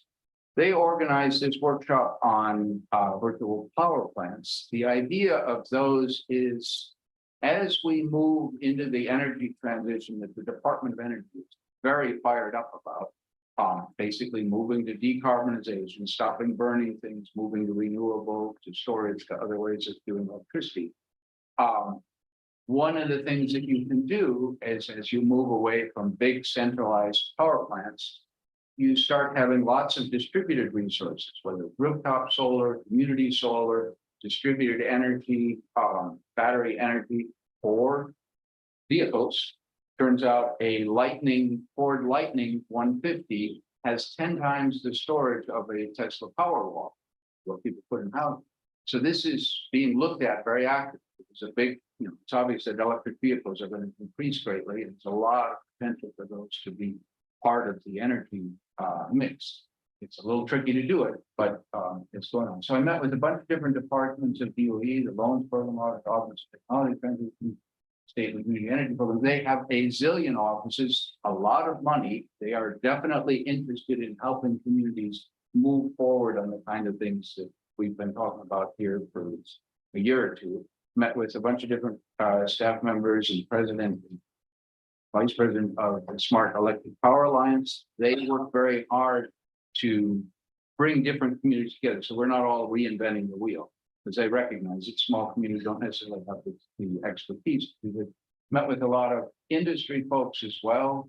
Some folks who, for instance, at Duke Energy, they have a gigawatt that is 1,000 megawatts. Our max is 100 megawatts here. They have a gigawatt of demand response energy available. They can call 1 million connected devices. They are, and his ask when somebody from DOE asked him, well, what is the industry looking for in the future? Is it, I want another gigawatt. So they're very actively doing these things. Other fellow, I think it was Energy Hub or Sunrun, said we've been doing management of distributed energy resources for 17 years as they do solar. The idea is pull that energy together, overall, the bottom line is that I came away from is that there are a lot of very smart people working in this area, helping to not only deal with the technology, but especially the policy. That's trying to get from a very different way of thinking, traditional ways of centralized power plants to be distributed, takes a lot more different policy. There are very smart people working through some of that. We made a lot of contacts. So, Thank you. there you go. Thank you very much. Commissioner Malika. I'm only gonna talk about two things that I've already previously done. One was a cemetery education at the community center, which was very well attended. We had community outreach. FPMA, forgot what it stands for right now. For the municipal power authority. No, this I was gonna this say, is but I don't think they do cemetery. no, this is Cemetery Historical Society. I forgot what the whole all initials are, but Sarah came out and her partner came from Tampa and gave a great education to the community on why historical cemeteries are important and how to properly care for them and the headstones and how to make sure that we're making sure that every single marker has been brought to justice. So there are people who have been buried way before we knew they were buried, and how to make sure that everyone has their markers and the families can continue to have a resting place for their families that is of the quality that it should be. So we talked about how to secure our cemeteries and things that we need to do to make sure those cemeteries stay in the hands of the city and the residents for many, many, many decades to come. So we had that a couple weeks ago. I also did the Bryant Park Neighborhood Association meeting at in the what do we call it? Biblioparte room. And that was a great name. It was a lot of fun, well attended. Thank you to Bryant Park for the invite. I have my ride along scheduled with the fire chief on March 2nd. I'm so excited. So I will give a great report on what that is. And she said she's gonna make sure that I get to go to every pool call and ladder trucks and all the fun stuff. Please mark your calendars for the following. The Neighborhood Association President's Council is bringing back evenings on the avenue Okay. with the support of the city. The first one will be March 10th at the Cultural Plaza. Oh, perfect. Their goal is to do it every quarter, but they've only been able to come up with 3 dates for the whole year. I know March 10th is the first one. That's all I have for the dates right now. The NAPC is also having the Great Taste of Lake Worth, which is the Friday Before Street Painting Festival, which is this Friday. They have over 40 participants this year. If you don't have your tickets, get your tickets before they sell out. And they're going fast. They're going fast. They're the hottest ticket in town. March 12th is the official St. Patrick's Day parade put on by Denise and Wheels for Kids. What else do I have? Blah, blah, blah, blah. One of the items we'll be talking about tonight is new business B, this community development block grant application, being that I am the CRA liaison. I do meet with Joan, who's the director often, and she has brought forward the opportunity that we can ask the CRA for the funding for project 3, which is great. So we'll be getting some funding for that project. And next week, Project what? project 3 that's in the book, which is Oh, okay. between Lake and Lucerne, North BC, G Street, I believe, the little tiny pockets. Next week, I will be here for the utility meeting, but via Zoom from Park City. So forgive me if I'm not on screen the whole time, but I will be here, but from far away. That's all I got. Have a safe trip. I just have a couple of real quick things. Number one is, legislation's coming up. We're going up on March 12th, and Kim is coming up that week as well. To when we meet with the legislature, shake their hand, get a picture taken and beg them for money. And give them our opinion about certain things that are coming up. One of the most dastardly thing that's coming up is they're going back at this again. Last year, the governor vetoed it. It is increasing sovereign immunity. We have a $200,000 per person limit right now, $300,000 per event. So that means we're only liable, the city is only liable up to $200,000. The legislature, in their attempts to really limit our ability to survive, is moving to make that from $200,000 to 2.5 million. Which means if somebody comes after us, they can come after us for $2.5 million each, which is a very scary thing. And we hope that that our legislature doesn't do that, and we're going to ask them not to do that. Okay, please. Last week, Carmen and I met our new county commissioner Barnett, called a meeting of mayors and city managers. We had a very fruitful meeting. It was really good. He's very interested in the city. He really wants to get engaged. He understands that He doesn't live here yet. I suggested the Bohemian as a wonderful place to move him. And one of the things that, he just really wants to see what he can do and create a relationship with us. And I was very encouraged by that. And part of that was I learned at that meeting, some of you are familiar with the Blue Way Waterway.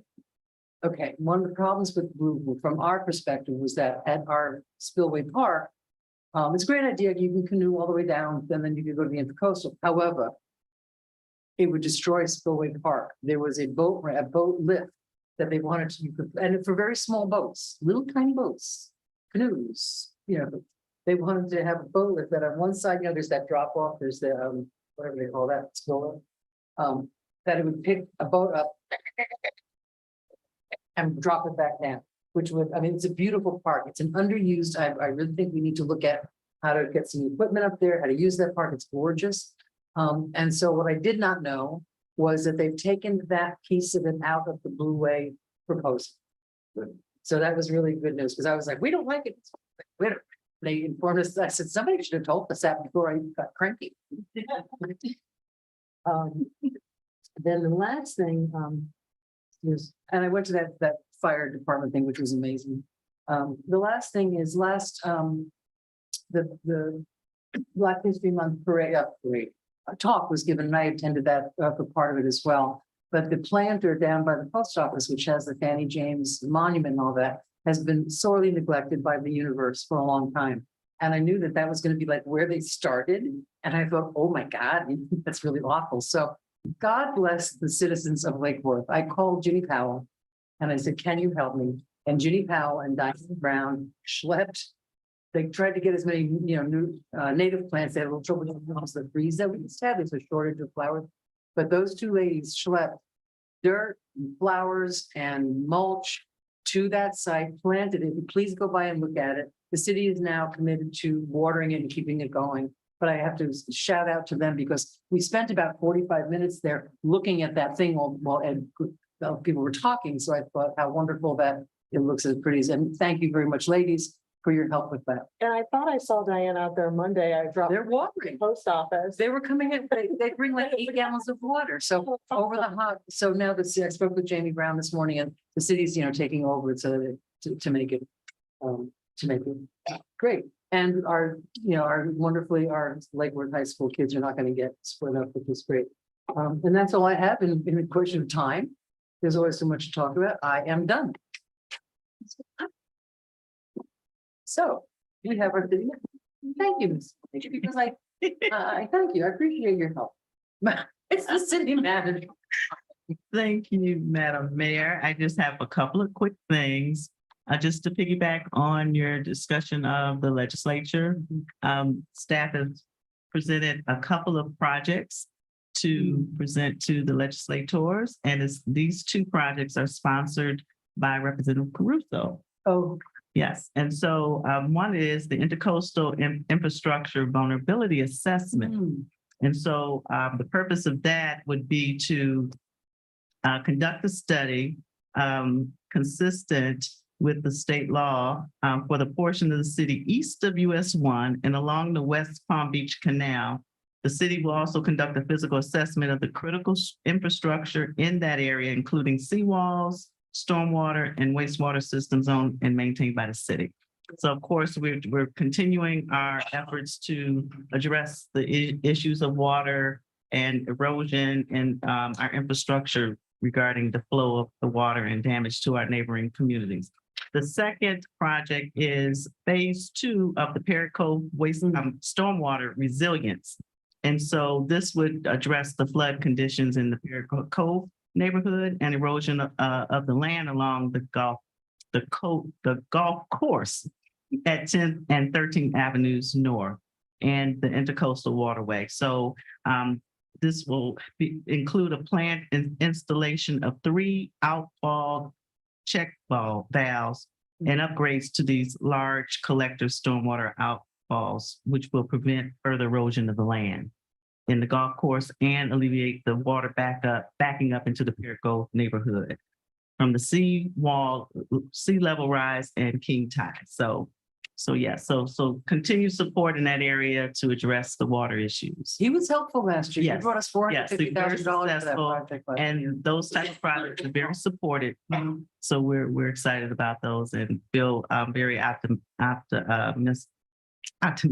about, I can't get my words out because I'm trying to go fast for a second time. The other item relates to our budget kickoff. Budget time is coming up.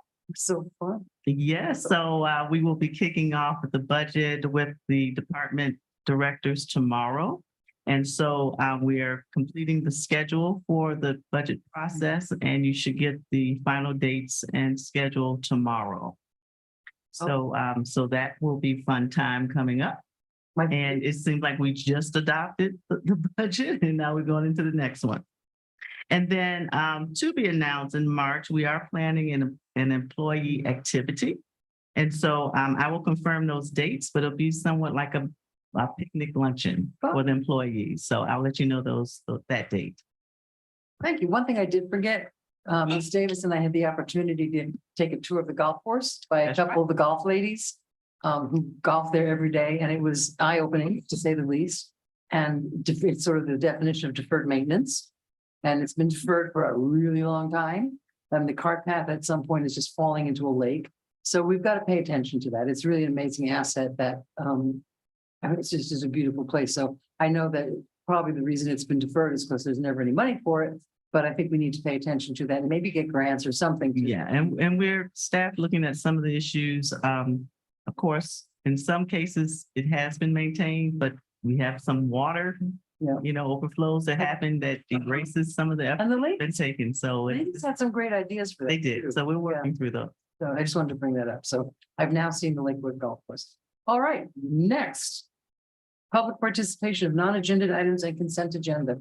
Just give it to me. Thank you. Okay, up first is Peggy Fisher.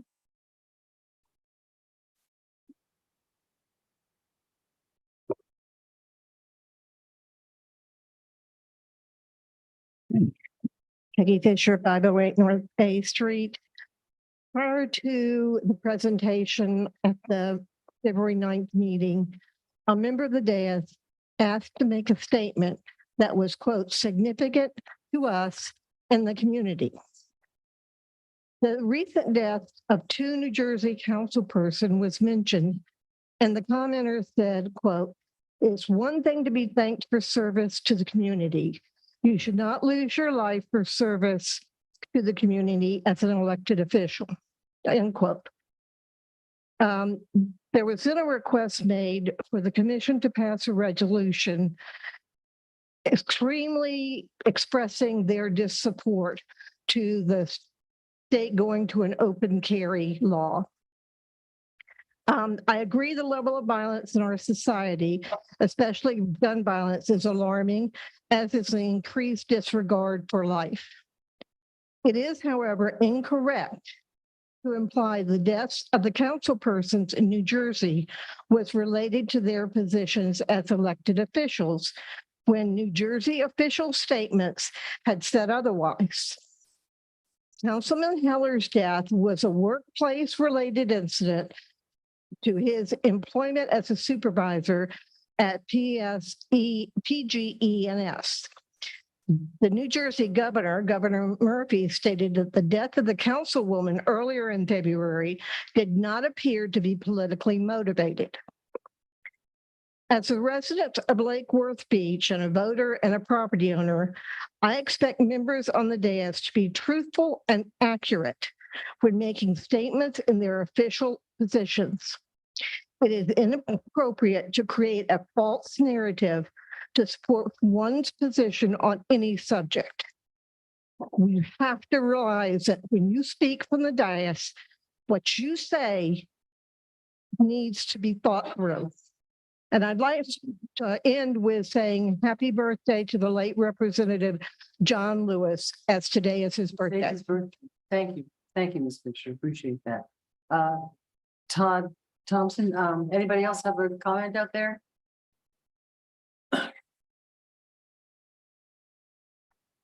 Hi, Todd Townsend, 502 South J Street.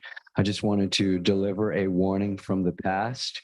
Back in 1822, someone by the name of Heinrich Heine. No. You do know. So I'm just going to quote this person. Wherever they burn books, they will also, in the end, burn human beings. That's it. Thank you. Okay, Madam Clerk, do you have any public comment on non-agenda items? I do, Madam Mayor, I have one. Okay, then would you read out the address when you read the name? Certainly. Thank you. The comment is from Sam Smith at 109 North Palmway. I write regarding code enforcement being used as a weapon. There is a group of retired individuals that are going around and making code complaints about people who have astroturf, rocks, or other expensive water preservation landscaping. You can debate whether astroturf or grass is worse or better for the environment, but our code is not clear at all and doesn't even mention astroturf and doesn't explicitly ban it. It is concerning that the city code department, which has limited resources, is citing the nicest, well-kept homes whose owners spent thousands on turf while ignoring life safety slumlord homes, sometimes right next door.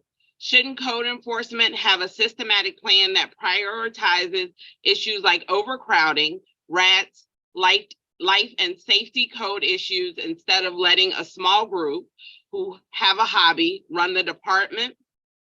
Why are our limited tax dollars being hijacked by outside forces? If I pick a code issue like overgrown landscaping, can I just report every property in the city and the code officers will run after that issue? Why do we not have a systematic approach to the real code issues in this city? Moreover, the code, which seemed to have been written by the same individuals who are now using code as a weapon, discriminates against families with children. The idea that families with small children are not allowed to have play areas on their private property is absurd and unfair. Living ground cover, which turns into a jungle, is a strange suggestion from the city to families with small children who want their children to have a safe play area. The commission needs to listen to all of the community and not just the retired folks who have time to show up for meetings. That is all I have, Madam Mayor. That's the only comment. Thank you very much. All right, now we are moving on to the approval of the minutes. Do I have a motion? Motion to approve. Do I have a second? Second. All in favor? Aye. Thank you very much. Consent agenda. Do I have a motion? Approve. Do I have a second? Second. All in favor? Aye. Thank you very much. Next up is a public hearing, and I'm gonna have to read a little statement about this. Because it's quasi judicial. Now, this is the second reading of the ordinance. And it's ordinance number 23.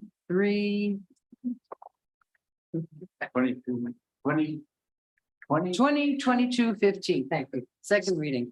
Can you read the Yes. Yes, thank you, Madam Mayor. Oh, you're welcome. Ordinance number 2022-15, an ordinance of the City Commission of the City of Lake Worth Beach, Florida, amending the official zoning map by approving the creation of an urban plan development district located at 930 North G Street to construct an approximately 5-story, 91-unit multifamily residential development as more particularly described in Exhibit A, located within the Transit-Oriented Development East Zoning District with a future land use designation of Transit-Oriented Development, subject to specific development standards set forth in Exhibit B and conditions of approval set forth in Exhibit C, approving a conditional use permit, approving height and density bonus incentives through the city's Sustainable Bonus Incentive Program, approving a major site plan for the development of a mixed-use urban plan development, providing for severability, conflicts, and an effective date. Thank you. Welcome. This is a quasi judicial hearing, which means that has anyone had any ex parte communications or personal investigations or campaign contributions to disclose from the developer? Commissioner Diaz? I have not. Commissioner Stokes? No. Board Vice Chair Roy? I have not. Commissioner Smolega? I have not either, so thank you, go on that. Now we're going to swear in anybody that's going to be giving testimony. If you're going to be giving testimony, please stand up and be sworn in. Okay. Do you swear or affirm that in this I can't get my words together, sorry. Proceeding, you will tell the truth, the whole truth, and nothing but the truth? If so, say yes. Yes. Thank you very much. Okay. And I'm sorry, as you testify, please state your name and address for the record. And if you, Represent a party represent a party, please state the party. when you come up and testify. Correct. Okay, Mr. William Waters, so Ms.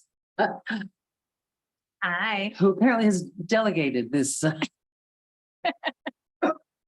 the record, Aaron Sita, Assistant Director for Community Sustainability. As the city attorney so ably read the title, I will spare you going through the title again. Thank you. Again, here is the site location for the subject development, which is commonly referred to as Lake Worth Station.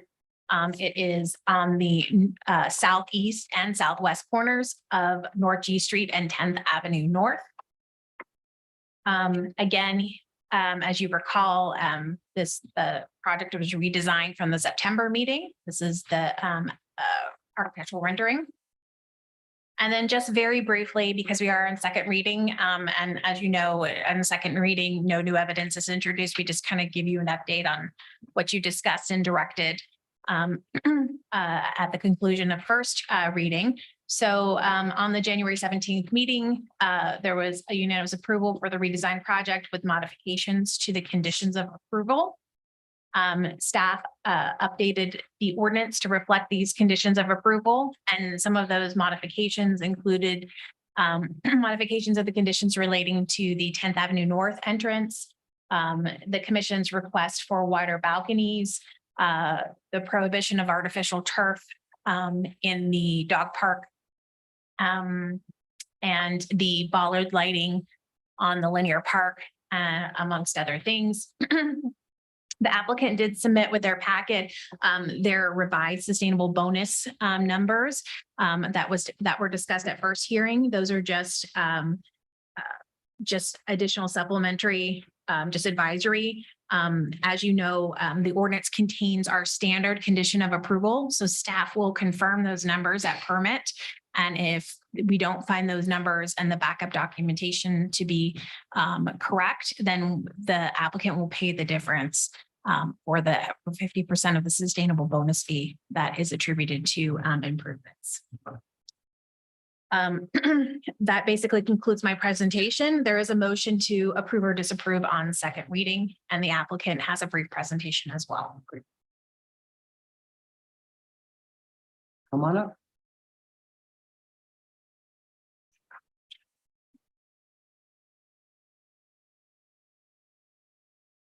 Hello again. Well, hello again. Thank you.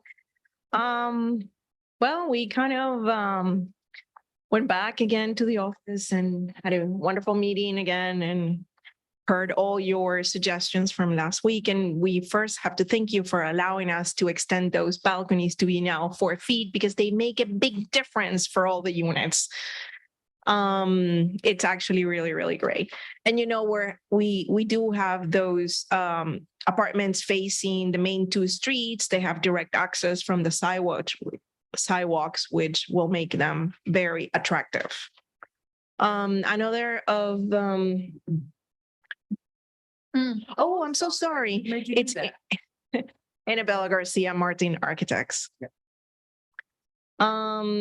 Well, here's the same thing. The building facing North G and 10th Avenue North will have 4 feet deep balconies. 5 feet will be on the south side of the property, and then all others are pretty much 4 feet, with the exception of the ones facing the alley because of the fire trucks coming in and out. It's not going to be possible. Next slide. All right, on this slide over here, we just it's pretty much what you have seen in the past. I brought my pointer and it doesn't really work that well. Well, we just see the main master plan. As you can see, we still have the same things. We're proposing that park. We added solar ballers all along that walkway. And Andres is going to show you the little plaques that we're going to be putting for all the native plants and species and animals and make it really educational. Next item. Well, this is pretty much what you will see from the corner of 10th and North G. More from the back of the building, we're going to have the tot lot and the playground. We did analyze one of your concerns, which was trying to introduce angle parking. Well, if we decide to do the angle parking, we're going to be losing 11 parking spaces, which I don't think is beneficial for the project. I think we should have a design exactly how we have it. It's heading. And that way we can maximize the amount of parkings to avoid any conflicts on the adjacent streets. Well, this is what we're proposing for the native plant. As you can see here, we're doing an information signage board. We'll be adding a portable library. We are going to have the native plants properly labeled. We have proposed a few benches. And we're going to have, obviously, one of your concerns also, how we're going to protect kids or, any citizens getting close to the railroad track. We're going to have a chain link fence all the way along our property. Oh, and it's going to be screened. Do we allow chain link fences? We do allow chain link fences. We just don't allow chain link fences fronting rights of way. Okay. Street rights. It's going to be very pretty. It's going to be green coated and it's going to have the hedges. So in reality, once the hedges grow, you're not going to see the fence. It's mostly for protection of dogs, pets, little kids running around. I will just note that the fencing here facing 10th Avenue North will not be chain link. No, we can. It's Unfortunately, it just doesn't work. It's whatever, it's parallel to the railroad track. And then on the very last item D will be, you can see there pretty much how we want to create this very organic, very earthy, very, as possible, as close as, nature. So next slide. We did a study of the photometrics in order to incorporate the solar boilers. So they're properly equally distanced. So we have plenty of light when the sun is not up anymore. Next slide. And this is pretty much what all the lighting that we're proposing. The ones in the park, in the parking lot, the solar boilers will have automatic sensors. We need obviously the allocation for the panels that will collect and power our solar boilers. Next slide. And I just will mention, we're going to work with them. Some of these lights are not, as they're depicted here, are not fully shielded. We've let them know that when they come in for permit, these are not the final light configurations. And then we'll confirm that they meet the LED. So we'll technically review the photometric plan at minor site plan as conditioned. This was just their concept. All right, you have seen what we had before and what we're proposing right now, which is an incredible progress over here. It's going to be a very pretty building. Next slide. Well, we thank you for the hearing us. Andres, I don't know if you want to show the little plaque that we want to put on. Yeah. Andres Montero, landscape architect. Well, this is one that we use in another project, and I want to pass it around. It's really cool. It shows, but it talks about a little bit about the plant, the species, the name, and then it has some images of animals that they attract. It's really cool.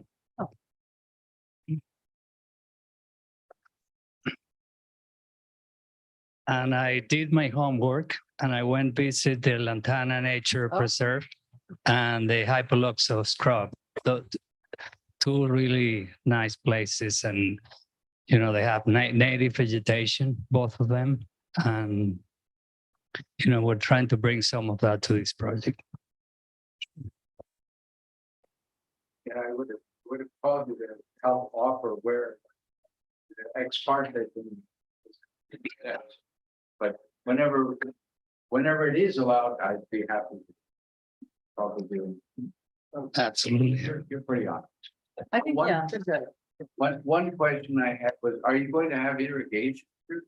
Yes. You'll certainly need to water things in, may or may not need it over time. Yes, for probably the first 6 months, well, plan.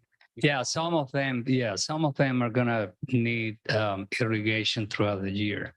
But the idea is that by using native material, native plants, they're gonna need less irrigation, and some of them can probably survive after they get established.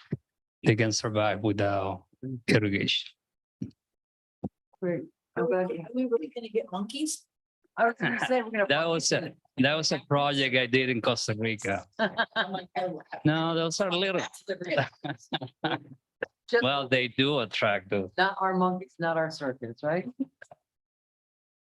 And I'm glad to see that you have 2 elevators. They're kind of at the end, one end of the row, but I'm glad that you have 2 rather than one. Just one can break and then nobody goes home.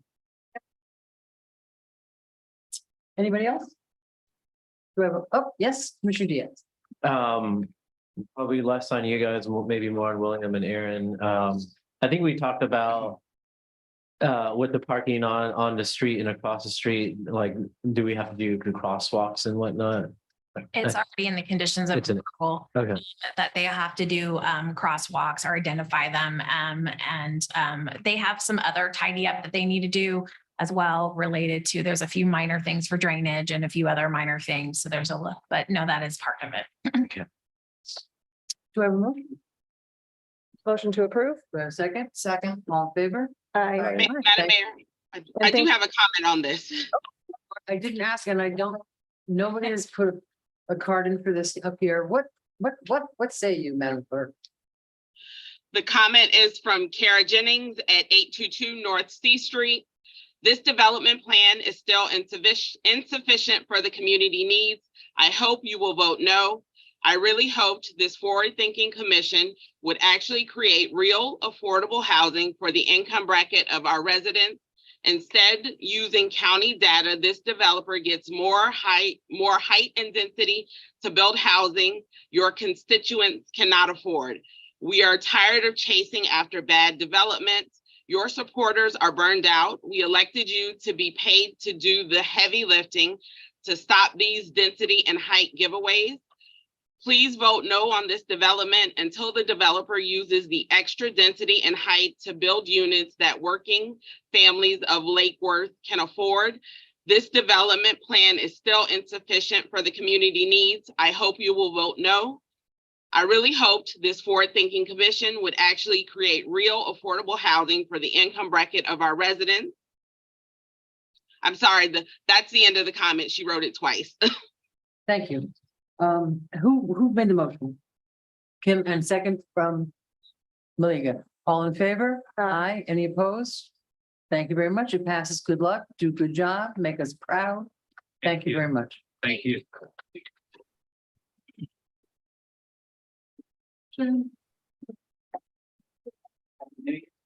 Want to take a break? It's 8:00. Let's take a little break. Yeah, I could go to the bathroom.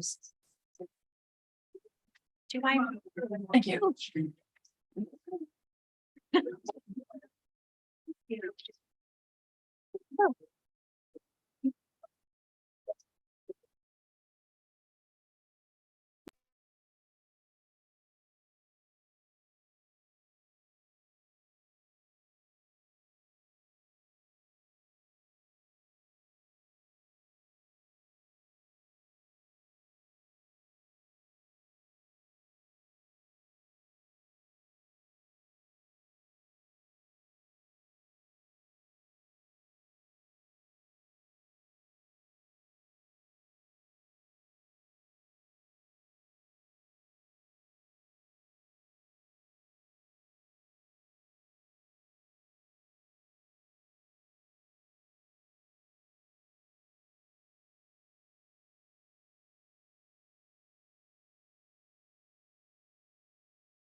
No, it's not.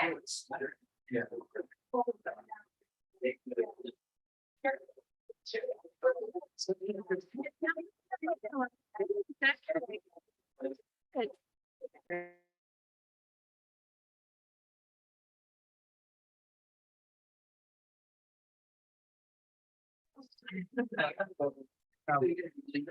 You do?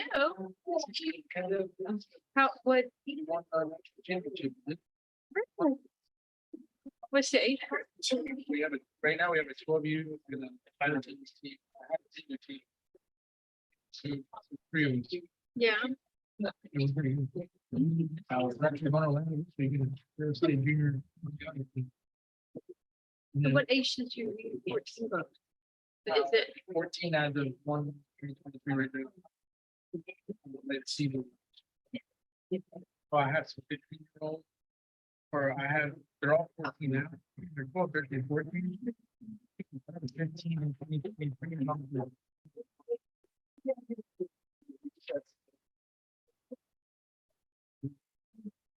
Cool. Oh,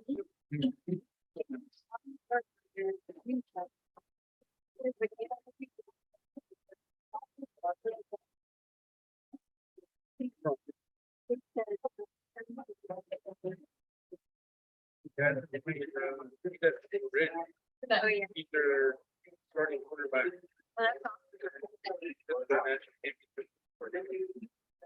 Very cool. Let me know the news, but I couldn't find them on the. I found. Yeah. Yeah, keep trying out. They're. I'm going to.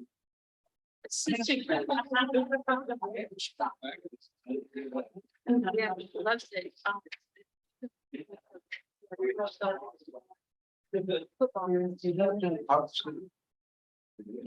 Utah. Oh. I was in Provo, Utah once. Provo, that's what I said, Rick. We practiced in our. I went, was in law school for a national You do? trial advocacy content. And we won, we lost to the team that won the national by like 2 points. Really, really good. I was the only woman on the team. All right, next up. Next up is our, I believe, our third amendment to the retail lease with RTT Benny's on the Beach, current tenant and assignee.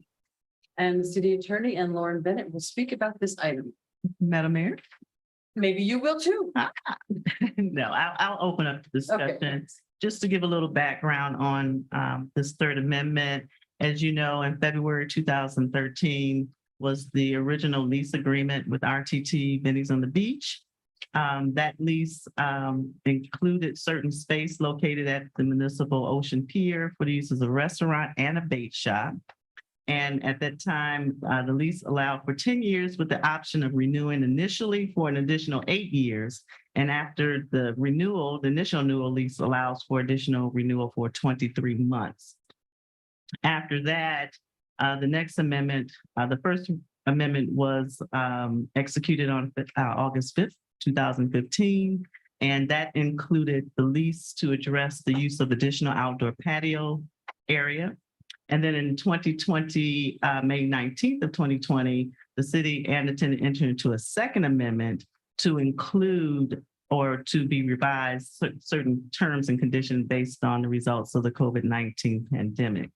So which leads us to today, the third amendment, which gives an additional 9 years and 11 months. That includes the last option to renew this lease for 23 months preceding the 8 years, the initial 8 years. So this amendment includes a 2% annual escalator to the rent owed to the city. So with that, we can entertain any questions that you may have concerning this renewal. Okay. So that's the presentation. Okay, That's the presentation. you're off the hook, man. Okay, let's have a motion. No motion? Okay. I wanted to make a statement for the motion. Oh, okay, you got me right on first. Go ahead. We have some public comment. In the backup, I noticed that we didn't talk about what this entity pays for parking for their employees. Can you address that since the residents can hear? Juan Ruiz, Assistant City Manager for the record.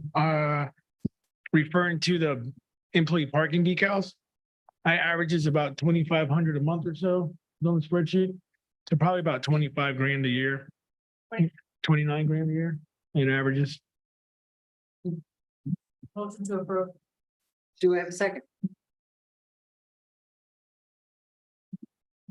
I'll pass the gavel to the Vice Mayor and second the motion. Thank you. I'll take it back. I have some comments. I'm sure. No, I just, of course. And we have public comment too, so I just wanted to get it going. So you have a motion and a second, and then we have Mr. McBoy, your light was on. I am basically astounded that this is even brought to us current condition as a proposal. The previous way that it was brought to us a couple of meetings ago that was then pulled, I did a little calculation, and over the period from 2013 to the end of the lease, 2031, whatever that is, about 2 decades. The proposal at that point that was on the table, which was going to leave the rent basically flat, would have lost the city, compared to simply increased by inflation, would have lost the city about $1 million. Fortunately, that proposal was pulled. But if you, and I provided this document, which was simply a spreadsheet where I put in what the rent was when it started, what inflation was for each year, and tracked what happened to the rent that they were charged actually, and what would have happened if you simply multiplied it by inflation, which during that first decade was, I think the average was actually about 1.8, 1.9, with some bumps in the last couple of years. If one had corrected the rent during that 10 years, it would have gone from 240 to being now at about 303, 309. So that was a significant chunk. I then projected, take the average of the last 9 years. No, don't count the last year because that was 8%. It was very high. So I put that off the table and said, what was the inflation during that previous period? It was a little under 2, and said, all right, use that as a predictor. That's how I came up with that we were $1 million short over this duration. We're doing a little better. We've added a 2% multiplier. I'll come back to that in a minute. But our starting point is correcting for the lost income over the last decade, where we just left it flat. Now you might think, well, maybe you should leave rents flat. Maybe that's what we do in Lakeport. No, it's not. Everybody else at the beach is on a 3.5% multiplier every year. Why on earth should it have been flat for one of the tenants, or now a proposed 2 when everybody else is doing at 3.5? I don't understand why somebody would bring us to that. I don't understand why if the rent should have gone up simply by inflation, another 60,000, why don't we start at that point now instead of starting at where it sat flat, where it was in 2013? That makes no sense. That's the time history part that I think we are, I have no problem with being friendly to businesses. Many businesses here will tell you that I have actually talked to them, looked out for some of their interests, tried to advocate for them with staff and things, different things. I'm very interested in businesses thriving. I am not interested in our city shooting ourselves in the foot when it doesn't make any sense.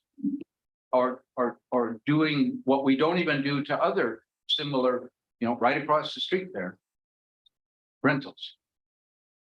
That's the time history part of it. I have a big problem. Then you can look at the square footage charge. What I see in the backup is that most of our rents are somewhere in the $40 to $48 a square foot range. There's one that's at 30, but most of them are quite a bit higher, right in the same property. And we're proposing for 33 years, $33, not for 30, for 9 years, sorry, for 2%. But right now it would be sitting, by my calculation, $240,000 divided by 7,000, I have 342, something on that order. Gets you to $33 a square foot. Why would we do that for the prime property right on the ocean, less than the other ones that we're charging? That's just comparing it to our own ones. And then if you look at the comps that Anderson Carr, who are professional commercial real estate people, Carlin Park was at $60 a square foot. Al Fresco is at 81. Both of them include a percentage of their gross on top of those much higher rents. So somebody please help me understand the basis for this proposal. Because I can't justify it. One thing, I'm gonna on one thing that's different, when you cannot compare our Bays on the Beach building to the Palm Beach Part 3 of Fresco. Completely different buildings. We have a building that is essentially obsolete. Essentially could be wiped out in 24 hours for the bad storm. We have a building that is being maintained by the, he's a good tenant. When there's a problem, when there's an electrical or plumbing or anything that we would be responsible for, he doesn't call us. He takes care of it. And he's, according to, my understanding is that he's put over $100,000 of his own money into just maintaining that, that building. I'm not, certainly everyone has different opinions about things, but I think there's also things that he does, that Benny's on the Beach does. Number one, it's the attraction to the city. It's really our only big attraction to the city. He brings in a lot of people. He's employing over 200 people. Now, it used to be, when it was just Benny's on the Beach with Peter and John, it was a very different place. I'm so glad. They were wonderful. I loved Peter and John. They were great. They were sweet. It's cleaner. It's better maintained. It's much busier. It's got, like I said, he employs almost 200 people.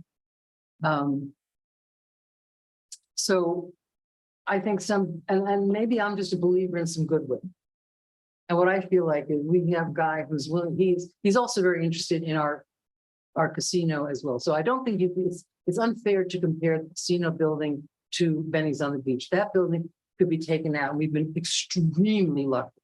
Every time the pier gets taken out, it leaves Benny's alone. But it just has to be that one storm. And I think this is as an example, there's a motel that my husband and I go in every year. And it's an oceanfront, right on the ocean. It's beautiful. They just sent our deposit back because it got wiped out in the last storm. So that's the kind of damage that something can do. So he is risk, because if that happens, one day he has a business and the next day he doesn't. And he's willing to take that risk. And I think there's something to be said for that. He's also very interested in becoming more of a partner with the city in terms of the casino building itself. He has a 10-year proven track record of doing the city right. And being a great tenant, and you know, that's just one reaction to it. You know, you spattered a lot of numbers. I can't, you know, I can't. Those numbers should have been in our backup. Fine, but Those numbers are right All right, there. but- Don't get confused by the numbers. I mean, fine. either we I'm pay. gonna get into it, just, that's my statement. So Commissioner Diaz had his light on first, and then Commissioner Malega.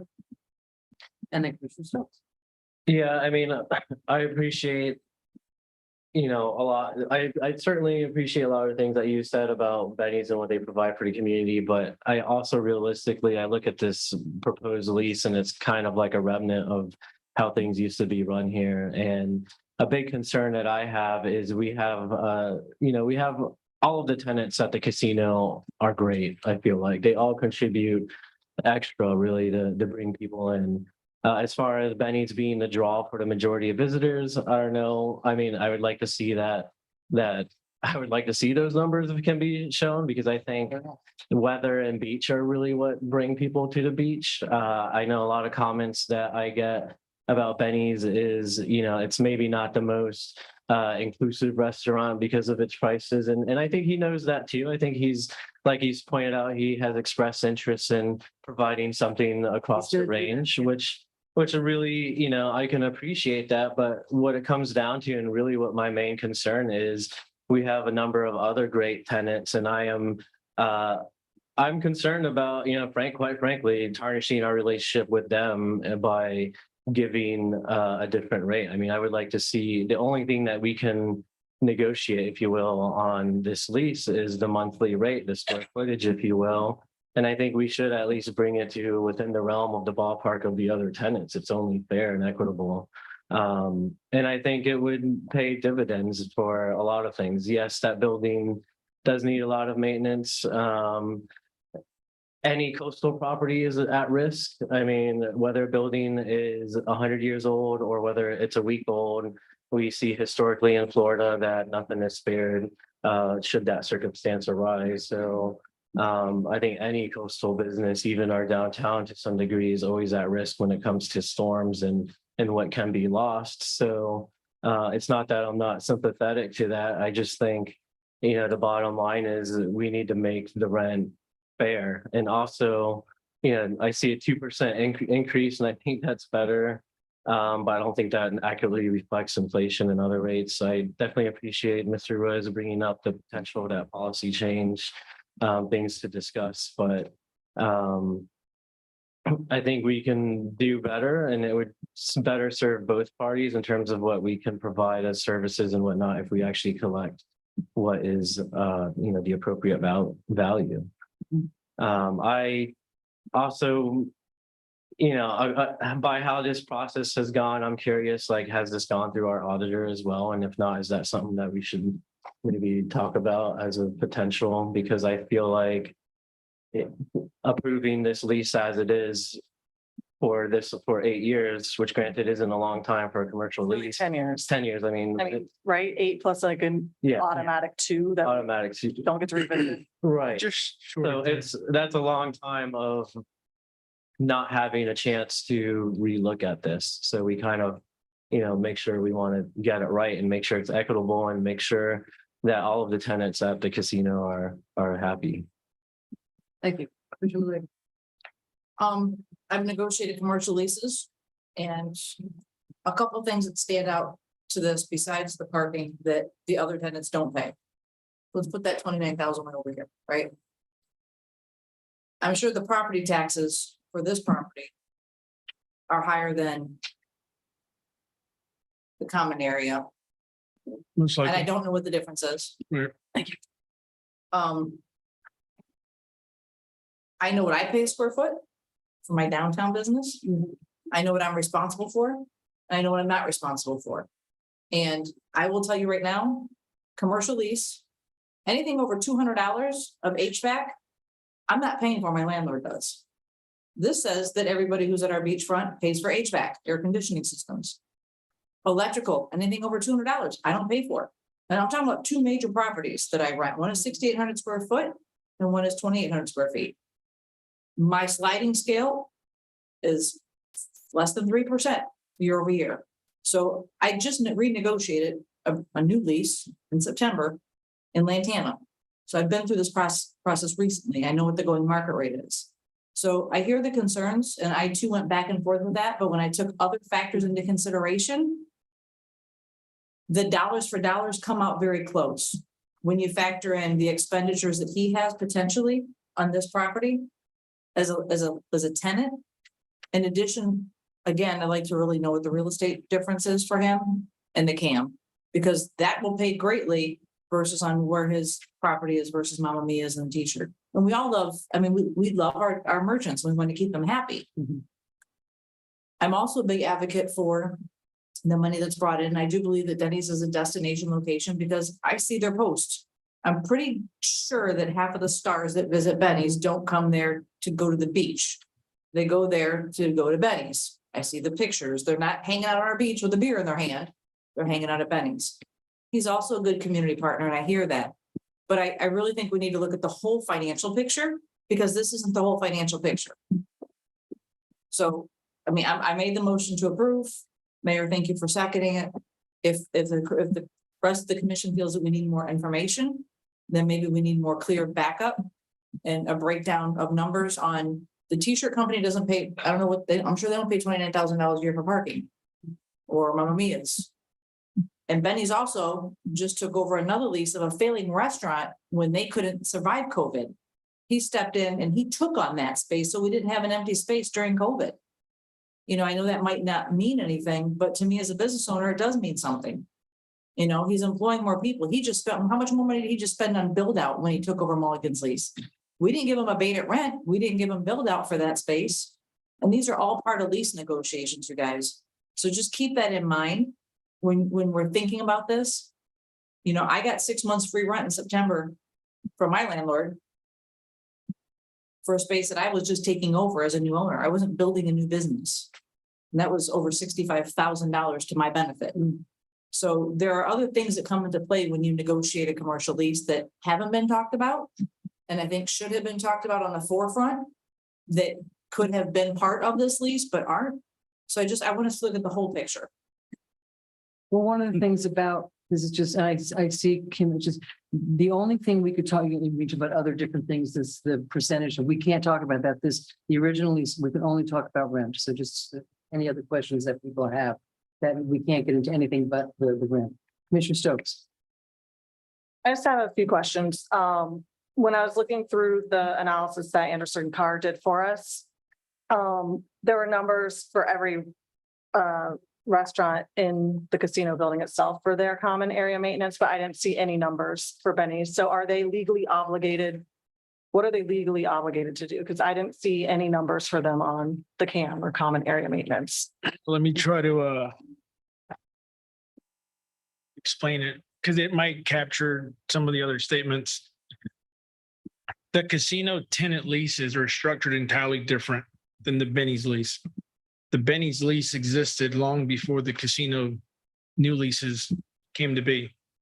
The casino leases for like the Mama Mia's, the Berries, have a base rent plus CAM, plus an escalator, plus property tax, which were all negotiated by Anderson and Carr when the building was first done.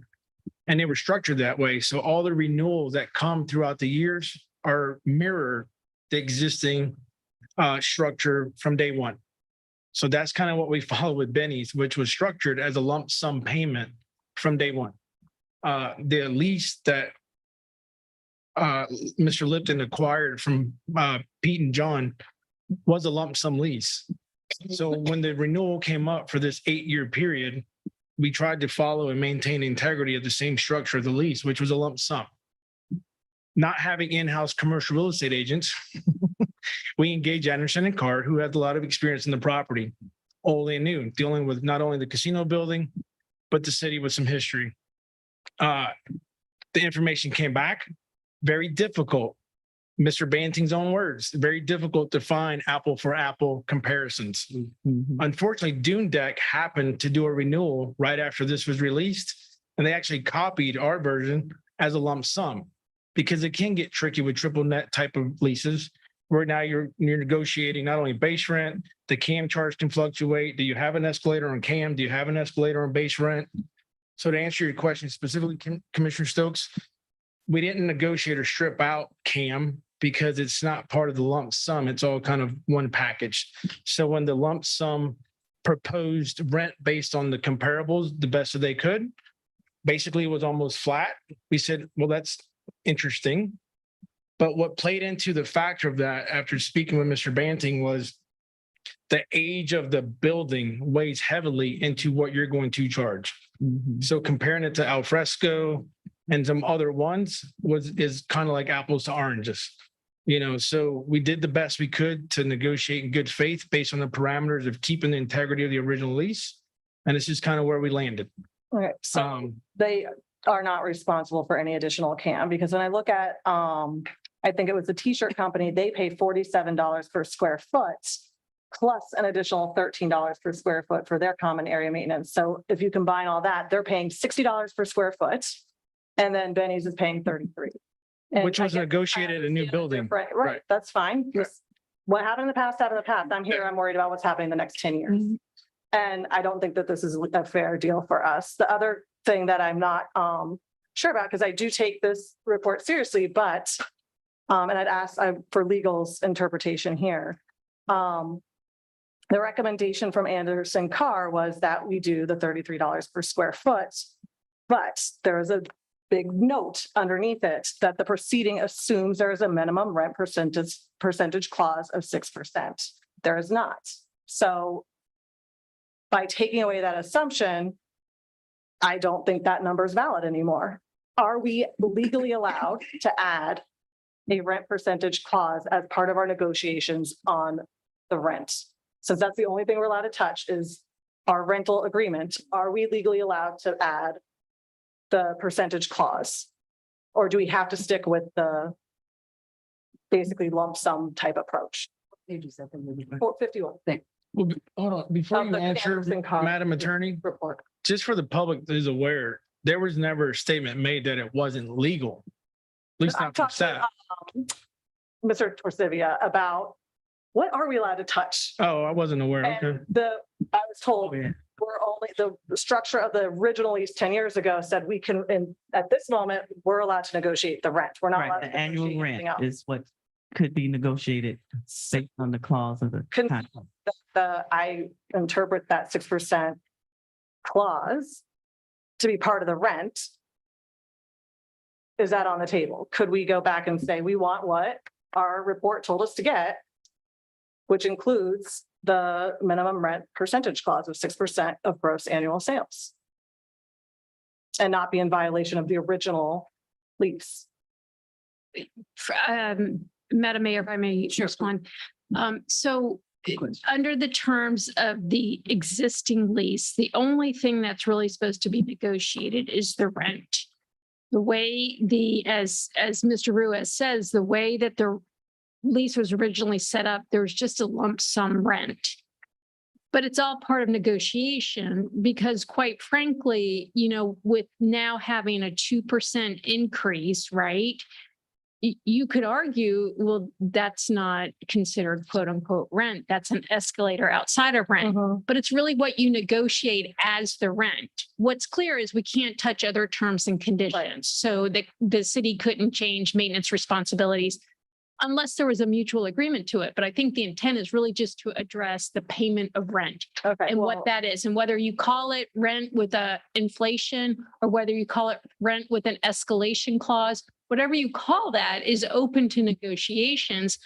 What the lease says is that you are tied to rent for similar restaurant operations in similar locations in Florida.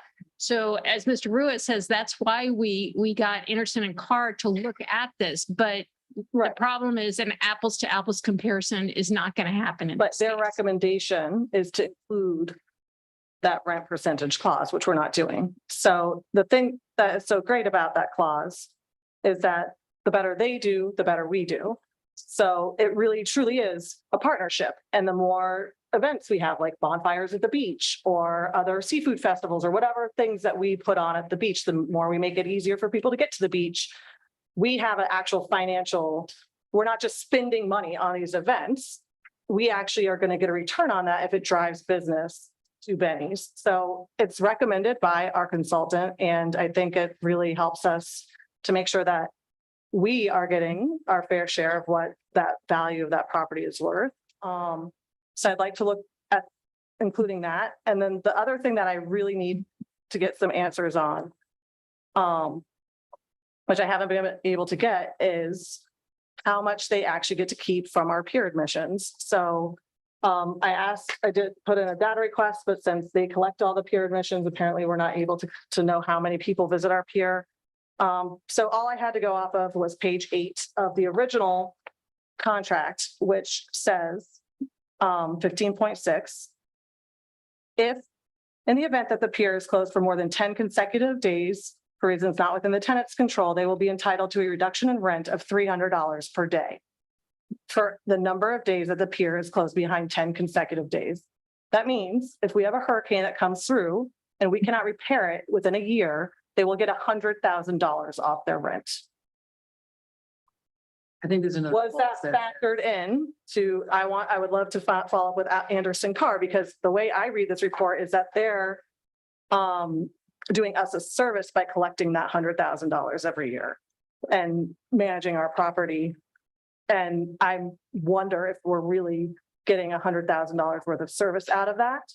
The previous, before this contract was negotiated 10 years ago, we got to keep 65% of our peer admissions. They kept 35% as their fee for managing our peer, and now they get to keep 100%. And I don't see that reflected here in this report. So I'm not satisfied with that part of this report. I need to see that money that they are keeping reflected in this report. And then I'd also like to honor the percent clause increase when we revisit this, which is why I cannot vote to approve. Which I think is your question then to the city attorney, is that 6% of the gross, you're talking about the 6% of the gross annual, his income? The 6% of the gross annual income, yes, that's Okay, the, so my question to I think our question to the attorney then, is that considered rent or is that considered separate from the, because it's not been included yet, right, right? part So of that the. would be, I mean, maybe we need an opinion from the city attorney. On that. Right. Well, what is currently defined under the current lease, there's actually a definition at the top that talks about what rent is. And currently, as Mr. Ruiz represented, it's just a lump sum. So what you're talking about is changing what rent really is under the current lease. So it's my understanding that Benny's has agreed to a 2% increase. So Benny's is agreeable to allowing that to be part of rent. If the commission's direction is to negotiate further with Benny's, if Benny's open to some percentage of its gross receipts, that's a conversation to have with Benny's. Whether or not they're going to say that's beyond what rent is in this current lease and you're asking for something that's beyond what we're supposed to negotiate, that may be their position. It's all subject to negotiations. If that does end up being their position, then I think we need to have Anderson Carr rerun some numbers saying, okay, strike through that entire sentence that said everything above was based on this assumption, because that assumption is no longer true, and rework those numbers so that we have a better idea of what we're dealing with. I might add that. In other words, the goal, I think, a goal of fairness seems to be something that I'm hearing here. And that involves comparison to whatever you've got to compare. And I think we all understand that there's some intangibles to that. You can argue, I've been in the al fresco one. It's a pretty fancy building. I get that. It's a little different. It's not It's a lot different. It's not on the ocean. Benny's is right smack on the ocean. What is the value of that? That's an intangible, but it's clearly a big part of why people go there. And apparently the fact that the building isn't the shiniest, fanciest building in the world doesn't seem to be inhibiting people from going there. So the value of the location is apparently a good deal more important than whether the building is shiny and new like al fresco. I have been to the building at Carlin Park. It is also not on the ocean. It doesn't even have a view of the ocean. And it's probably not that different from what I've seen from the outside of state of the construction. I think Commissioner Jez pointed out very correctly that anybody who's doing business in Florida is subject to the whims of hurricanes. And that's just part of the nature of being. So he has, that location has the benefit of an exceptional location. I know, because I tried to find places to take my mother to be on the ocean. She grew up in Holland, very near the ocean. She liked going to the ocean. Places to eat on the ocean are very scarce in Palm Beach County. There's Dune Deck, there's one hotel up the thing that's sort of on the ocean. It is a prime location. So I think that I totally agree with the analysis that if Anderson's Car basis of trying to find some degree of compatibility with other locations, both at the beach and at other similar ones, if that calculation was based on, yes, here it's more or less even in our opinion with 6% of gross, and we're not doing that, then we have to put the equivalent of that into the rent.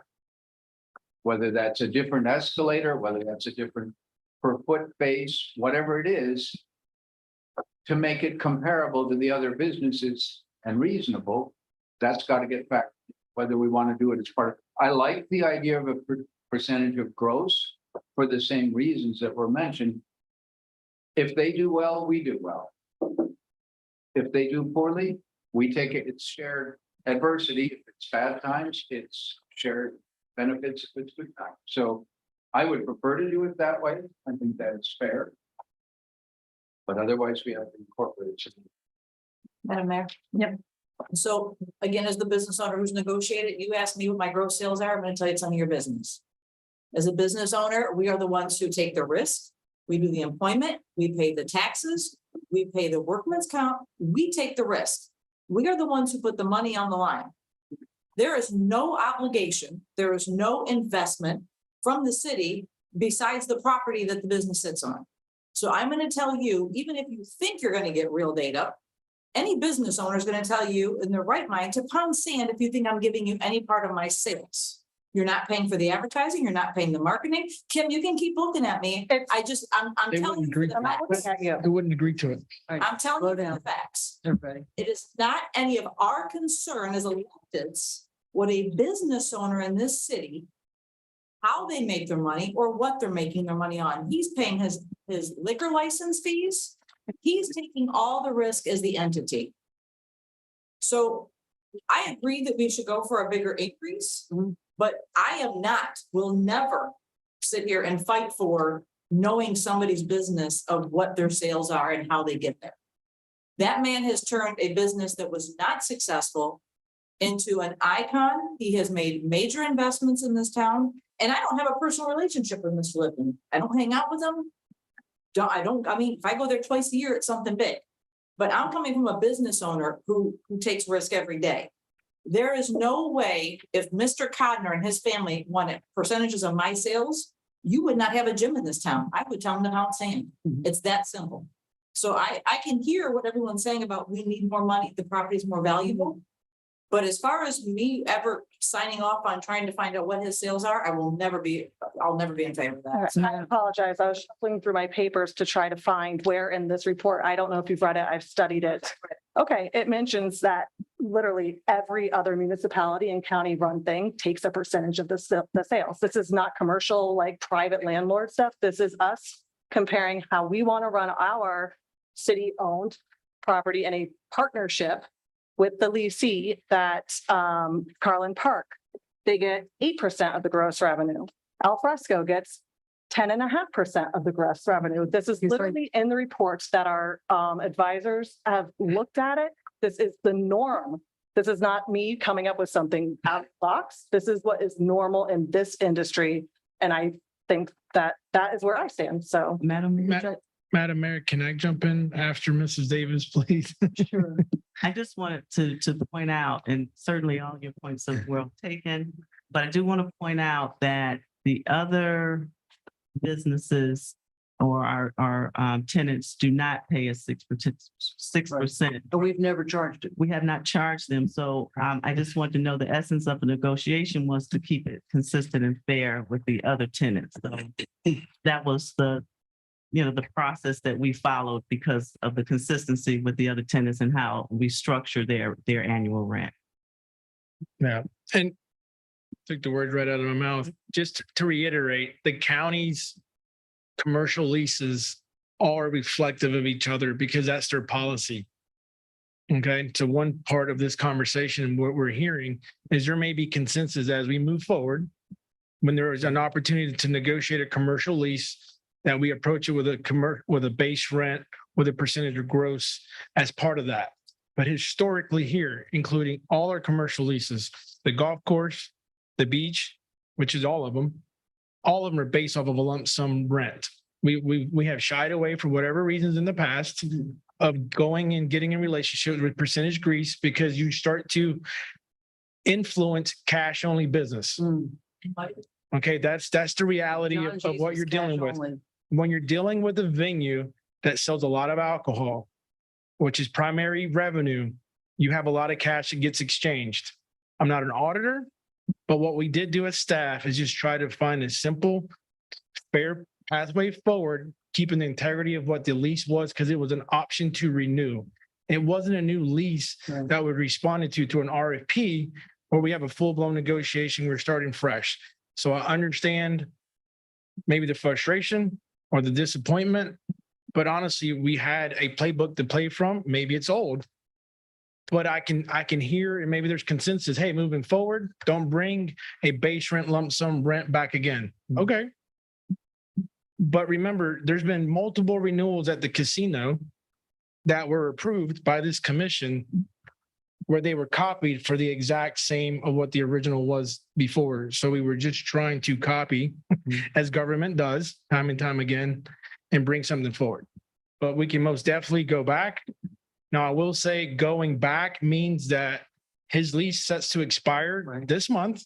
All right, because Lee did have a bigger vision. And honestly, we've been talking about this for 6 months. This didn't just start because Lee's, and I'm sure you guys have all talked to Mr. Lipton individually, his vision's beyond this lease. This was kind of a stop bridge, get us to a bigger conversation because he has expressed interest in partnering with the city, not only on Benny's and Benny's, the structure and the future of it, okay, but also the second floor of the casino building, which has been a real thorn in all of our backs from day one, especially the vacant end of it.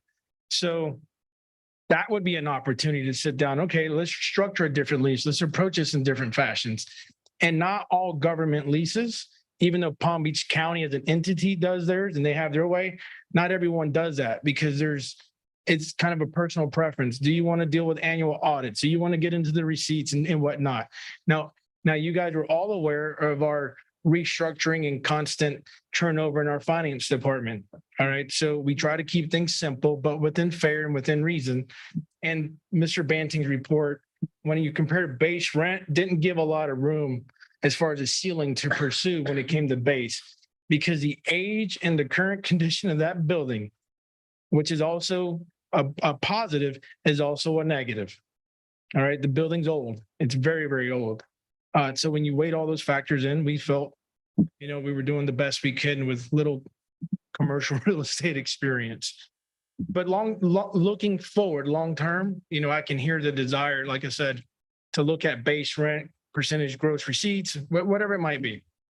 So we hear you loud and clear. But if the consensus, if there's a vote taken that results in a non-approval, then I do need consensus at least to quickly turn around in month to month on current terms until this thing gets cleaned up one way or another. Now, staff, LB and I, we're not here to represent Mr. Lipton. We're just bringing the lease forward and literally copying what was in place based on, speaking with Mr. Torsivi and whatnot. We felt this was the sandbox we had to play with then. That's the story. We're getting it now. Yeah. You just say it's been going on for 6 months. We've not had this conversation, because that's appropriate, right? But perhaps, number one, I think the 6%, we haven't done it. We're not doing it. I think to start that now would be unfair. And I tend to agree with Ms. Malega about the cash part of it. I mean, John G's was cash forever. You would never know how much they made. But if, and I've not spoken with Mr. Lipton about this at all. But if we may want to go back and just talk about some of the, maybe the percentage, raising the percentage a little bit.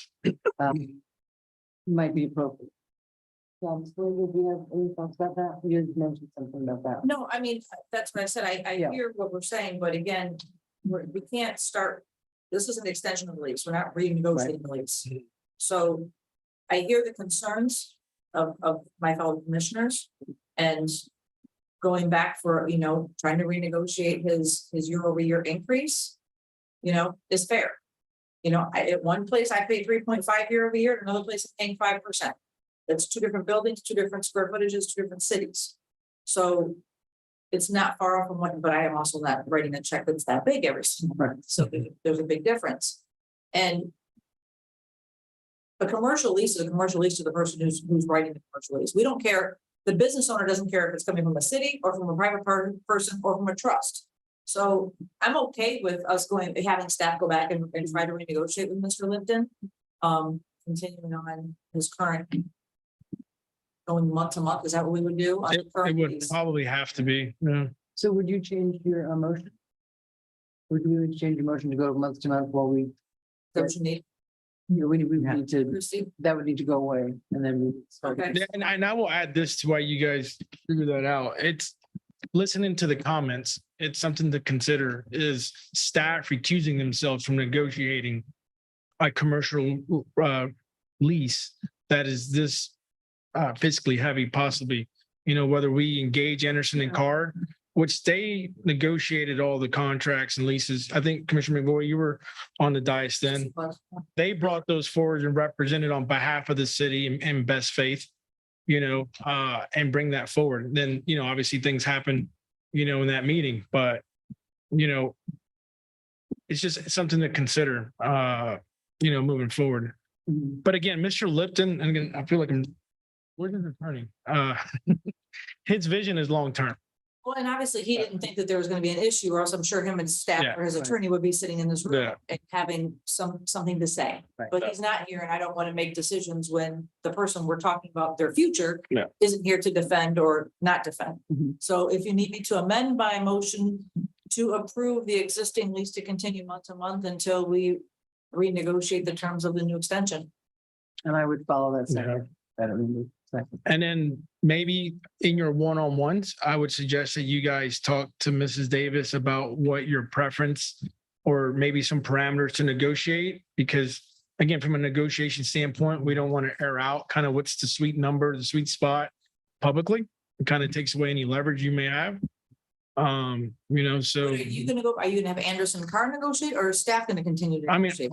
I think the preference moving forward, including this lease in the future, is that we go ahead and make the commitment to engage a commercial real estate agent to represent the city in these dealings. They're good at what they're good at, and we're good at what we're good at. Now, we did use one. Obviously, we engaged Mr. Banting. We go way back to the casino building because he was representing them when I was in rec. But, we felt like we were doing the right things. Maybe there's some disagreements in the numbers.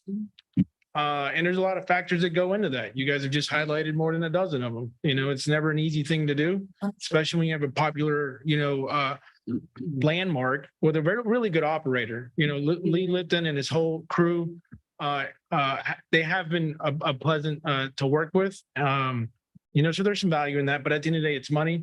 And money And talks. it's prime real estate. We talk about that all the Sure. time. We have very few opportunities in the city to take care of our prime real estate. So, I made my adjusted motion. Yeah, and I seconded it. so Madam Mayor, to answer, I'm not sure who asked the question. Commissioner Maliga, we will go back and have the conversation with Mr. Lipton. So And we so- could table this then? No, How do we you wanna do need this? your vote We're on- for the month. It expires at the end of this month, so It'll be month to month until right, but we're Right. going to keep it that's continuing. right. We'll keep it continue to do the. Madam Mayor, if I can make a suggestion. Sure. On the month-to-month idea, what if we were to approve the amendment for a 90-day period?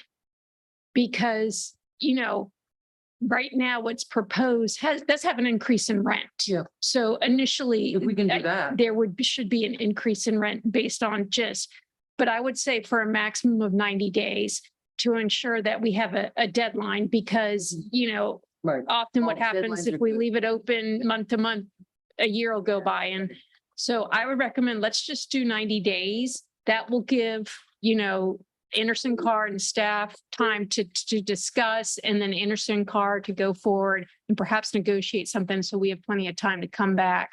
But what I would suggest, my recommendation would be under the rent that's in this for the first year. So there's a little bit of increase in that sum of rent. So have the 2% for the first year. I think it's in 90 days. Yeah, not to exceed 90 days, but give them a 90-day extension right Right. now so that we can firm up the negotiations and come back with something that would give them the full term. Would you like to So- amend your motion? Second amendment to my motion on the third amendment to the lease is, Who put this counting? who's counting? Motion to approve extension of maximum 90 days with a 2% increase and revisit in 90 days. Including that we engage Anderson Carr. Well, Anderson Carr's already engaged. Well, Or as our vote. what I would, if, I'm sorry, I didn't mean to interrupt, Madam Mayor. If, get my words right. They might be. If we may get clear consensus or direction on the parameters of what First. wants to be negotiated. Obviously, a base rent amount. Right. Are you asking staff when we talk to Anderson Carr that it's got to be base rent plus a percentage of gross? As their initial, recommendation said, or what is that? That will, That in one-to-one meetings. that's fine. Because at this point, Then we'll hold off Right. until you guys get with Mrs. Davis and then we'll engage Mr. Banting and we'll go from there. Okay.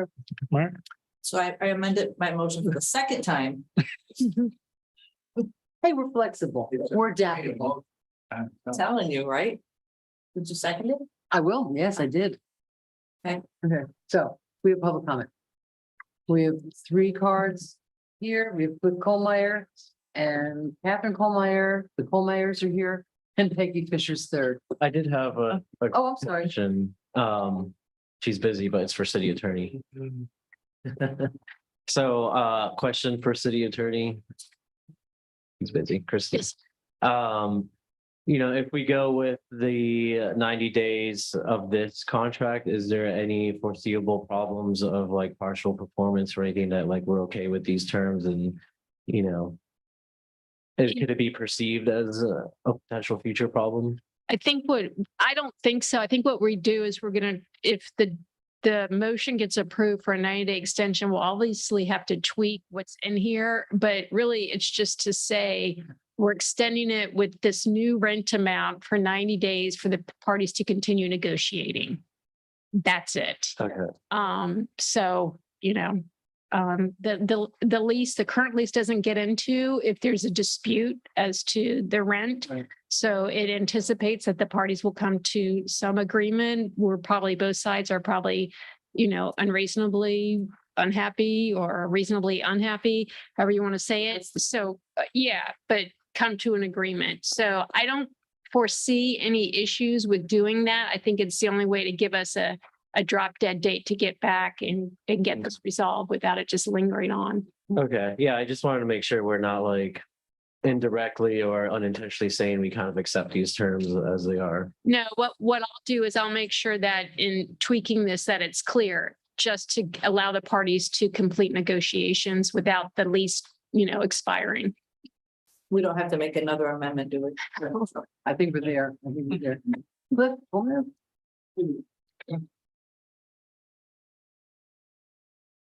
Cliff Colmeyer, 503 First Avenue South. And thank you all for the enlightening discussion and I think an intelligent discussion that got us to where I think we should be right now. Really in the interest of the city and in the interest of the taxpayers, because I didn't see in the Anderson Carr paperwork anything that really strongly argued in favor of a lower rent than what's in the casino building. Now, another building, those are different those are different cases. The building at the beach is not in as good a repair, for example. So I accept that, but it's just interesting how the Anderson Carr conclusion was so kind of arbitrary, in my opinion.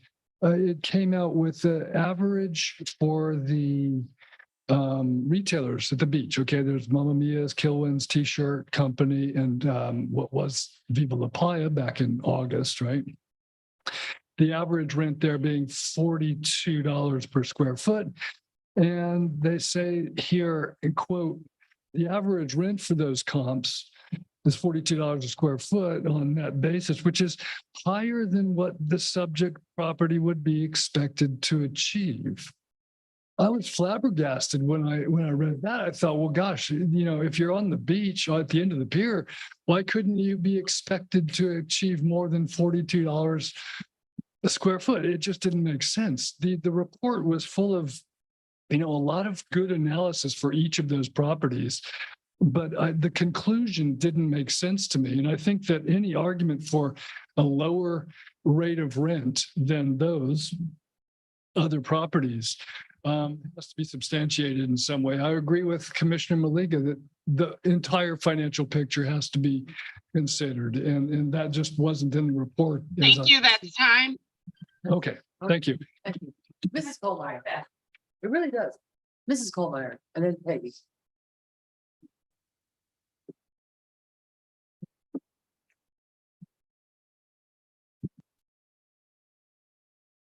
My name's Catherine Colmeyer. My address is 503 First Avenue South. I had this whole written comment, which is redundant now because you guys have said most of it. So I'm pleased to see that you're trying to do the best for the city and negotiate something with something that's been historical. And instead of just saying, oh, well, okay, it's how we've always done it, or we'll just go ahead because it's really hard to do anything different. I'm glad to see that some effort's being taken to have a really good look at things and perhaps do some rigorous cost-benefit analysis. And that could include all the intangible benefits that Benny's brings to the city of Lake North. So thank you. That's it. Thank you. Ms. Fisher.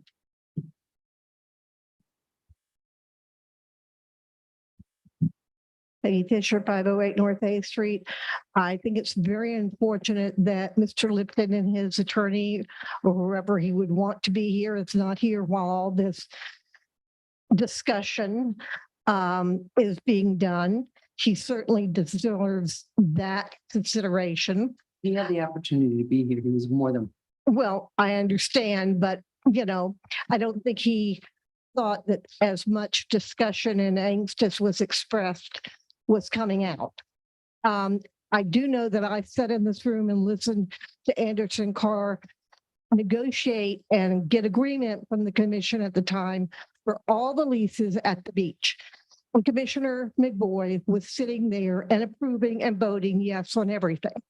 So you cannot compare the casino leases to Benny's on the beach. It's just not feasible. It's not appropriate. You have to look at Benny's as Benny's.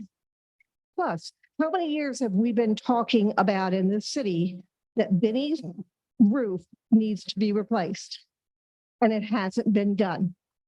I know it was before Ms. Davis joined us. I know it's been several years, and instead we just patch it. Now, do we treat all our people that way? Do we treat all our people renting and have leases with our properties that way? I don't think so. So I understand the questioning. I think the decision you've come to is probably the best. I do not like the grandstanding that seems to go on and the attack on staff with some of the comments that are made and how they're presented. These people have reached out to Anderson Carr, which did the negotiation back in 2013 for all you. That's time. in the casino. Thank you. Madam Clerk, do you have any public comment? I do. I have 8, Madam Mayor. Okay, don't forget the addresses. The first is from Sue Welch at 1311 North Palmway. Consider a reassessment for market rate on the property before renewing the lease. Evaluate the annual increase rate. Consider renovating our parks and researching options for residential subsidiaries over subsidizing commercial spaces. Benny's has a monopoly on the beachfront and has homogenized our beach dining options, with Benny's on the pier and Benny's on the boardwalk having the same overpriced menu. The second is from Suki DeJong at 2381 Sunset Avenue, number 110. I am against renewing the lease for Benny's on the beach as it presently stands because I believe they should pay market rate. Why are they afforded any special treatment? They don't contribute to Lake Worth business any more than, say, the pizza place or any other business on the beach. The city certainly can't afford any giveaways. Please bring their lease up to market rate or let them find somewhere else to be, and make sure the city gets the money for folks walking and fishing out on Lake Worth Pier. Thank you. The third is from Matthew Brennan at 602 18th Avenue North. I am against the lease for several reasons. The first being that the current proposed rent annually seems to be well below market rate for a particular gem of a property after years of a steal of a deal. Additionally, the amount of money pulled in from the admissions to pier while not contributing to its upkeep, and the city not seeing this money really feels like an unnecessary subsidiary to a business when this money could benefit Lake Worth residents in preservation of the pier or other local amenities at the casino.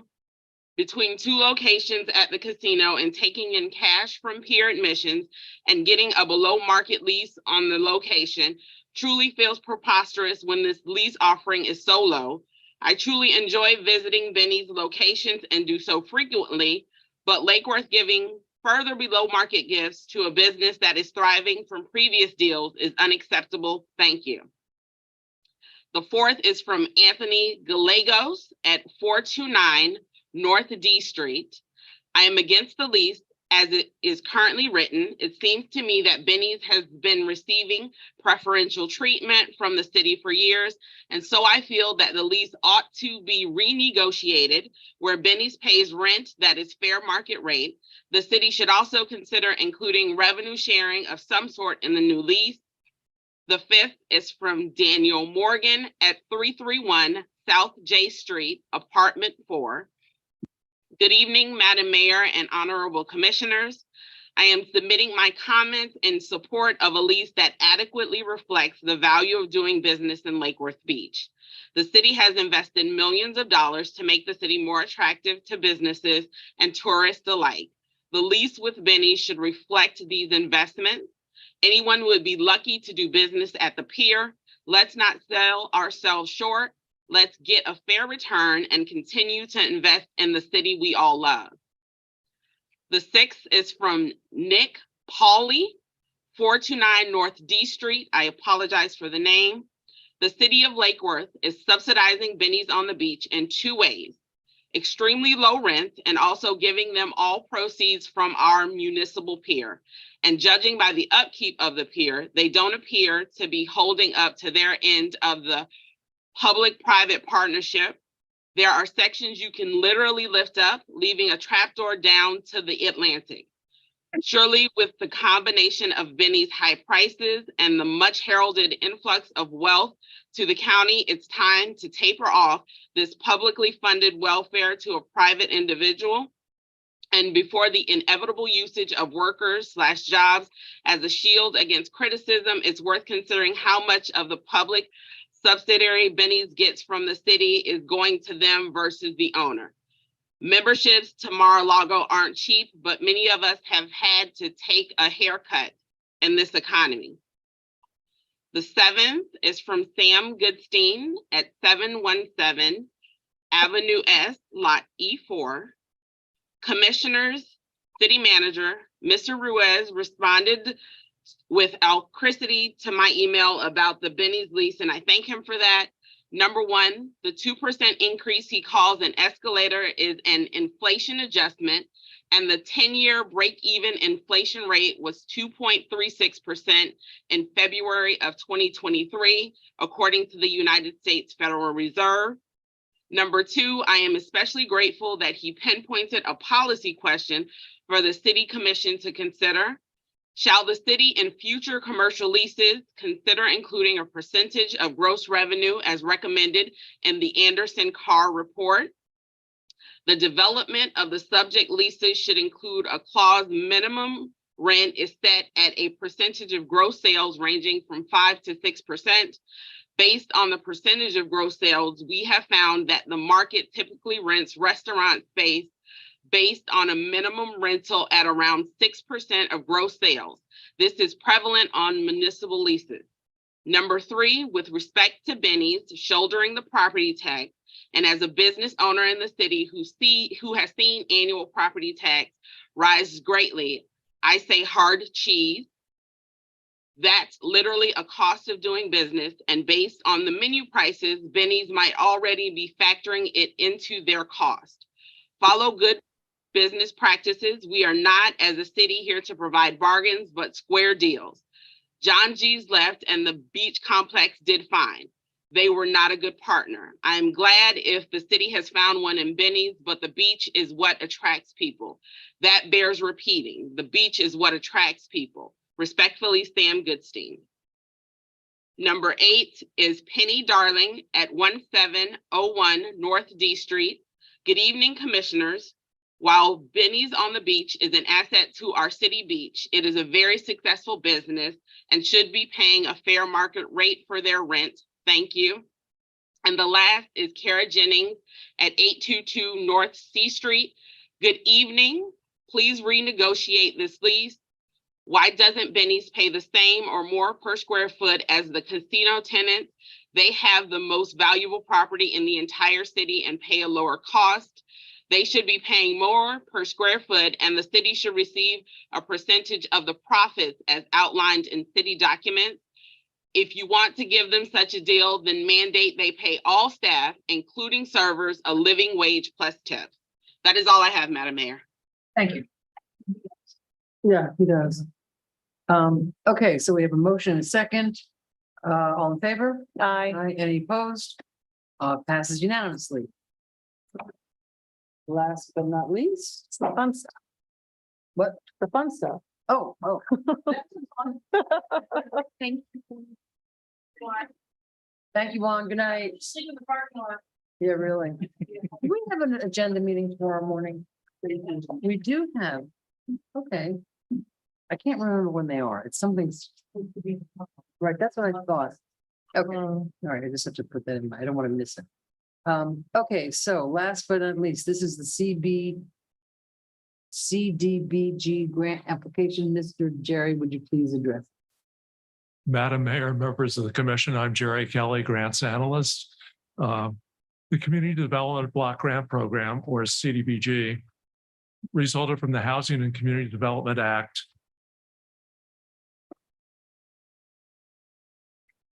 Clicker's not working. There you go.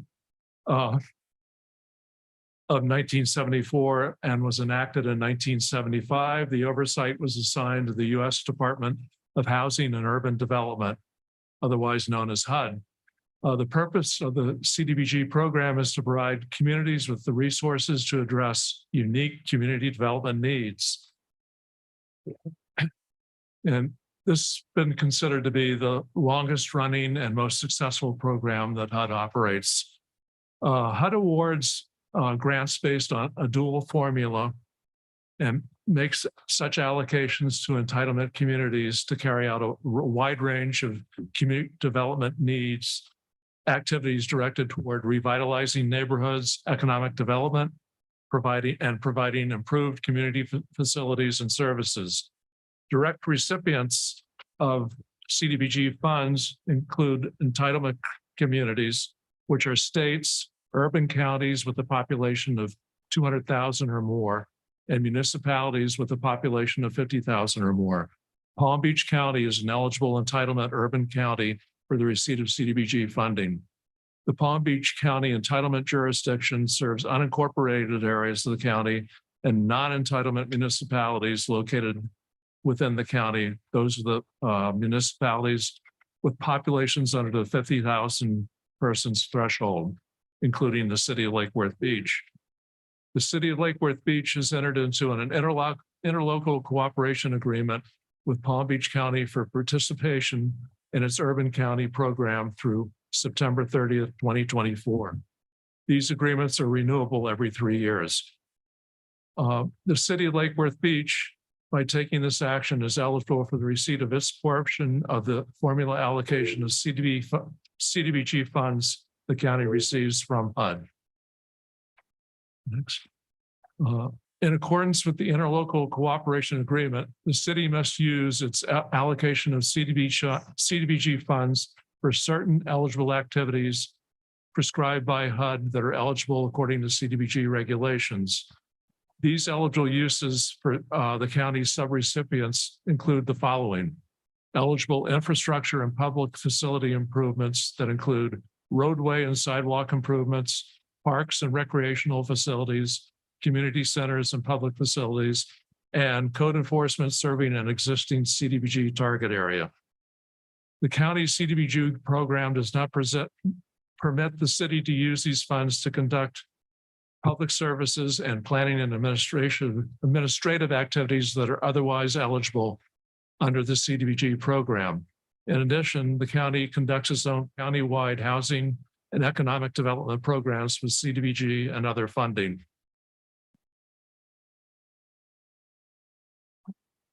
The eligible activity must also meet a national objective of the community development program.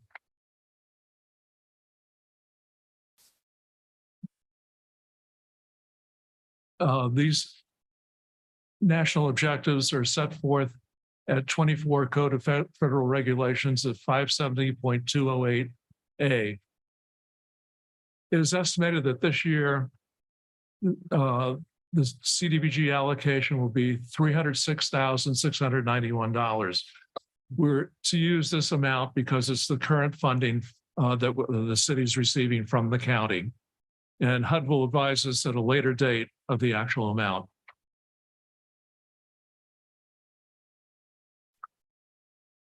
The city of Lake Worth Beach has a target area that's comprised of approximately 2 square miles. Any activity that takes place within the target area is a presumed benefit for low and moderate income persons. Our target area is bounded by the town of Lantana on the south, Dixie Highway on the east, 10th Avenue North on the north, and I-95 and the Park of Commerce on the west. As you remember, last year, there were 4 projects that were submitted to the commission for your consideration. For the sake of continuity, you recommended that funding of the Memorial Park Phase 2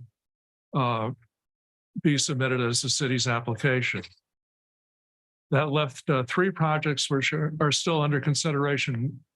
Project number 1 is the Osborne Center renovation project. This was the overwhelming favorite of the public. It received the most support last year. And the scope of work planned for this particular project is demolition of the existing flooring, baseboard, drop ceiling, deteriorated fixtures and components, upgrades to the HVAC, plumbing, and electrical system, replacement of doors, hardware, fixtures, trim, ceiling, and flooring throughout, foyer modernization improvements in the welcome area, painting the interior and the exterior of the building, and exterior facade improvements and landscaping. The estimated cost for these improvements will be uniform with the grant funds. So there should be no additional funding required It's from an the city. amazing coincidence, I think. Isn't it though? I adjusted that for inflation. I appreciate it. 6%. There were 2 other projects that were also considered last year. The first is the 8th Avenue South between South A Street to South G Street infrastructure improvement projects. The scope of work for this is to construct a new 40-foot right-of-way roadway section, install new curbing and ADA accessible sidewalks, constructing swales and landscaped green areas, new striping and signage, and traffic calming on each block. This is a considerably more expensive project and will require $220,931 in local cost share. And the last project is the Lake to Lucerne Center Block Infrastructure Improvements Project. Is the center blocks between Lake and Lucerne from North B Street to North H Street. And it includes the installation of new curbing and ADA accessible sidewalks, milling and resurfacing the roadway, new striping and signage, and traffic calming on each block, and stormwater adjustments and improvements. This would require a local cost share of approximately $20,000. So we would like direction from the commission on how to proceed with our application. Okay, I'm sorry, Madam Mayor. yes. May I say on the three projects, just want to point out the proposed project number 3, and I think Commissioner Maliga mentioned it earlier during our meeting, that the CRA is interested in taking care of that project. And so we're having discussions on that and see how that can happen. But I wanted to point out that that may be covered under CRA. Thank you. So you're looking for consensus from us, or is it a vote? Motion to approve, Okay, well, option 1. all right, great. We have public comment. Madam Clerk, do you have any public comments? I do not, Madam Mayor. We have one. Ms. Blockson, you're up. You've been a very, very patient woman. It is 9:30. You've been here since 5:30. Is she on the clock? Well, they pay her big for this. I thought so, yeah. Thank you. Carla Blockson at 1802 Pierce Drive, Lake Worth. I can't stress enough how important it is that you take the recommendation by the city, that you fix up the Osborne Community Building. We've had many activities there, and it is just appalling. And it's not enough room. The air conditioning doesn't always work right, and it's not enough space. They need parking, they need landscaping. And more importantly, this is the only place, other than the gym that is just a basketball court, it is the only place that the community can reside and have activities. You know, and they have a very nice park, but if it's raining outside, you can't necessarily have your activity in the park. So I really would stress that you adopt the option recommended by the city and that you proceed. I also have a request that for the next funding cycle, 2024, that you think about having a grant program that would provide monies for people who live in the CDBG district to be able to make repairs to their house. This does not fly in the face of what CDBG policy is. It may not be one of the recommended directives or objectives that they have, but it can be done, and it is being done in other parts of the city. And we could pattern it around what the CRA is doing with the painting project with grants for the people that live within the CRA district. So this is something that we should look at now for the next year, next cycle year. We can't, Jerry, go ahead. I'm sorry, thank you, Commissioner Block. The county will not allow us to use our allocation of CDBG for housing activities. They conduct a county-wide program using CDBG and other funding sources. Okay, but are we able to get any money for that program, and do we? And it's a matching program. It would have to be the homeowner would have, or landlord would have to apply directly through the county. Okay, but there is ways around it because we may have that agreement, but that may be something that we need to fight for. We need assistance to our residents to have help in fixing up their properties, and to say, I'm sorry, they're not going to allow it. Can we go back and have that conversation? Can we lobby for that? Madam Mayor, Yeah. I have. I have. Here's the answer. Yes, I've talked to the, I think it's Community Development Division. Housing and economic development. Yes, Correct. so I have spoken to them because last year that was our concern, because the commission was interested in having certain programs and some other type of activities. And they are not flexible on how we can use the funds that they're allocating to us. we got to get to 50,000 and then we'll become an entitlement Entitled, city and then the money comes directly to us and not to the county. So I also saw things like a mobile dental bus. I saw really cool things happening in other cities. It's like, nope. Yeah. It's happening in other cities. They're entitlement cities. They don't have all the strings that we have. So I totally agree and trust So me, I answer the have. census next. Well, but it's not just a census. If we can't get the money through the CBD funding, we need to find a way in the city to come up with some money. And it's not just the CDG, CB, that area. Right. A very, whatever. Is a very specific area. Mhm. So there are, and my thought is there are more areas in the city besides the CDGB. I always want to say CBGBs. That's a bar, that's a different line. More people than just that area need help. Yes, they do. Yeah. And so if we could use city funds to make that happen, I think that should be a priority. You know, we can't keep saying, we want this, we want a beach, we want a pool, we want this, we want that. We just need action for our residents. And if you really speak for the residents, do something that's going to benefit them. Even if you take $100,000 and give them $2,000 each, there are parameters that we can use. We have discussed this actually Yeah. with our ARPA funds. We've said $2.5 million and we've not, specifically said what it's going to be for, but I believe that we Staff on the diet. is shaping up Staff's- a program. And matter of fact, we just had a meeting today to connect with some of our community partners to work those things out. So, We've talked about. so that is in motion. If a Okay. homeowner So we're on needs the a same roof, page. homeowner needs Okay. air, We will yeah. get you involved. You, Yeah. Ma'am, we've been talking about Thank you. this for quite some we have, and we keep talking about it. We just got the money. Come on, we didn't have any money before. Okay, maybe a year, within a year. To decide what to do with it. We've got until 24 to spend it, to allocate. Right. Okay, thank But you. No, that's something we've talked about. Okay. Yeah. We have a light on. Mr. Diaz. Thank you. I mean, I totally agree with that. And I do want to share something now. I appreciate this grant is, clearly limited in its purpose and what its intended use is for. And I know as we went through the meetings, it had, the Osborne Center had a lot of support. And I think that's for sure still the case, but I just want to highlight that, I did attend Whispering Pines Neighborhood Association meeting and there are, Whispering Palms. So did I say Pines? I'm thinking Scrub Habitat that's next door, but,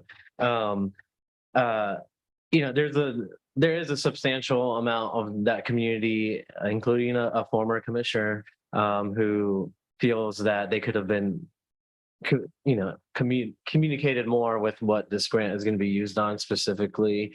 And I don't think it's necessarily the using the, improving the building. I think the common theme, and I tend to agree, just like a lot of our public facilities, is we also need to commit to using these places better. And I can tell you, like pulling up to that meeting and seeing, like there was the kids soccer league that was going on. I don't think we do. I think it's an outside thing, but there was like 100 kids running around. It was chaos, like in the fun way.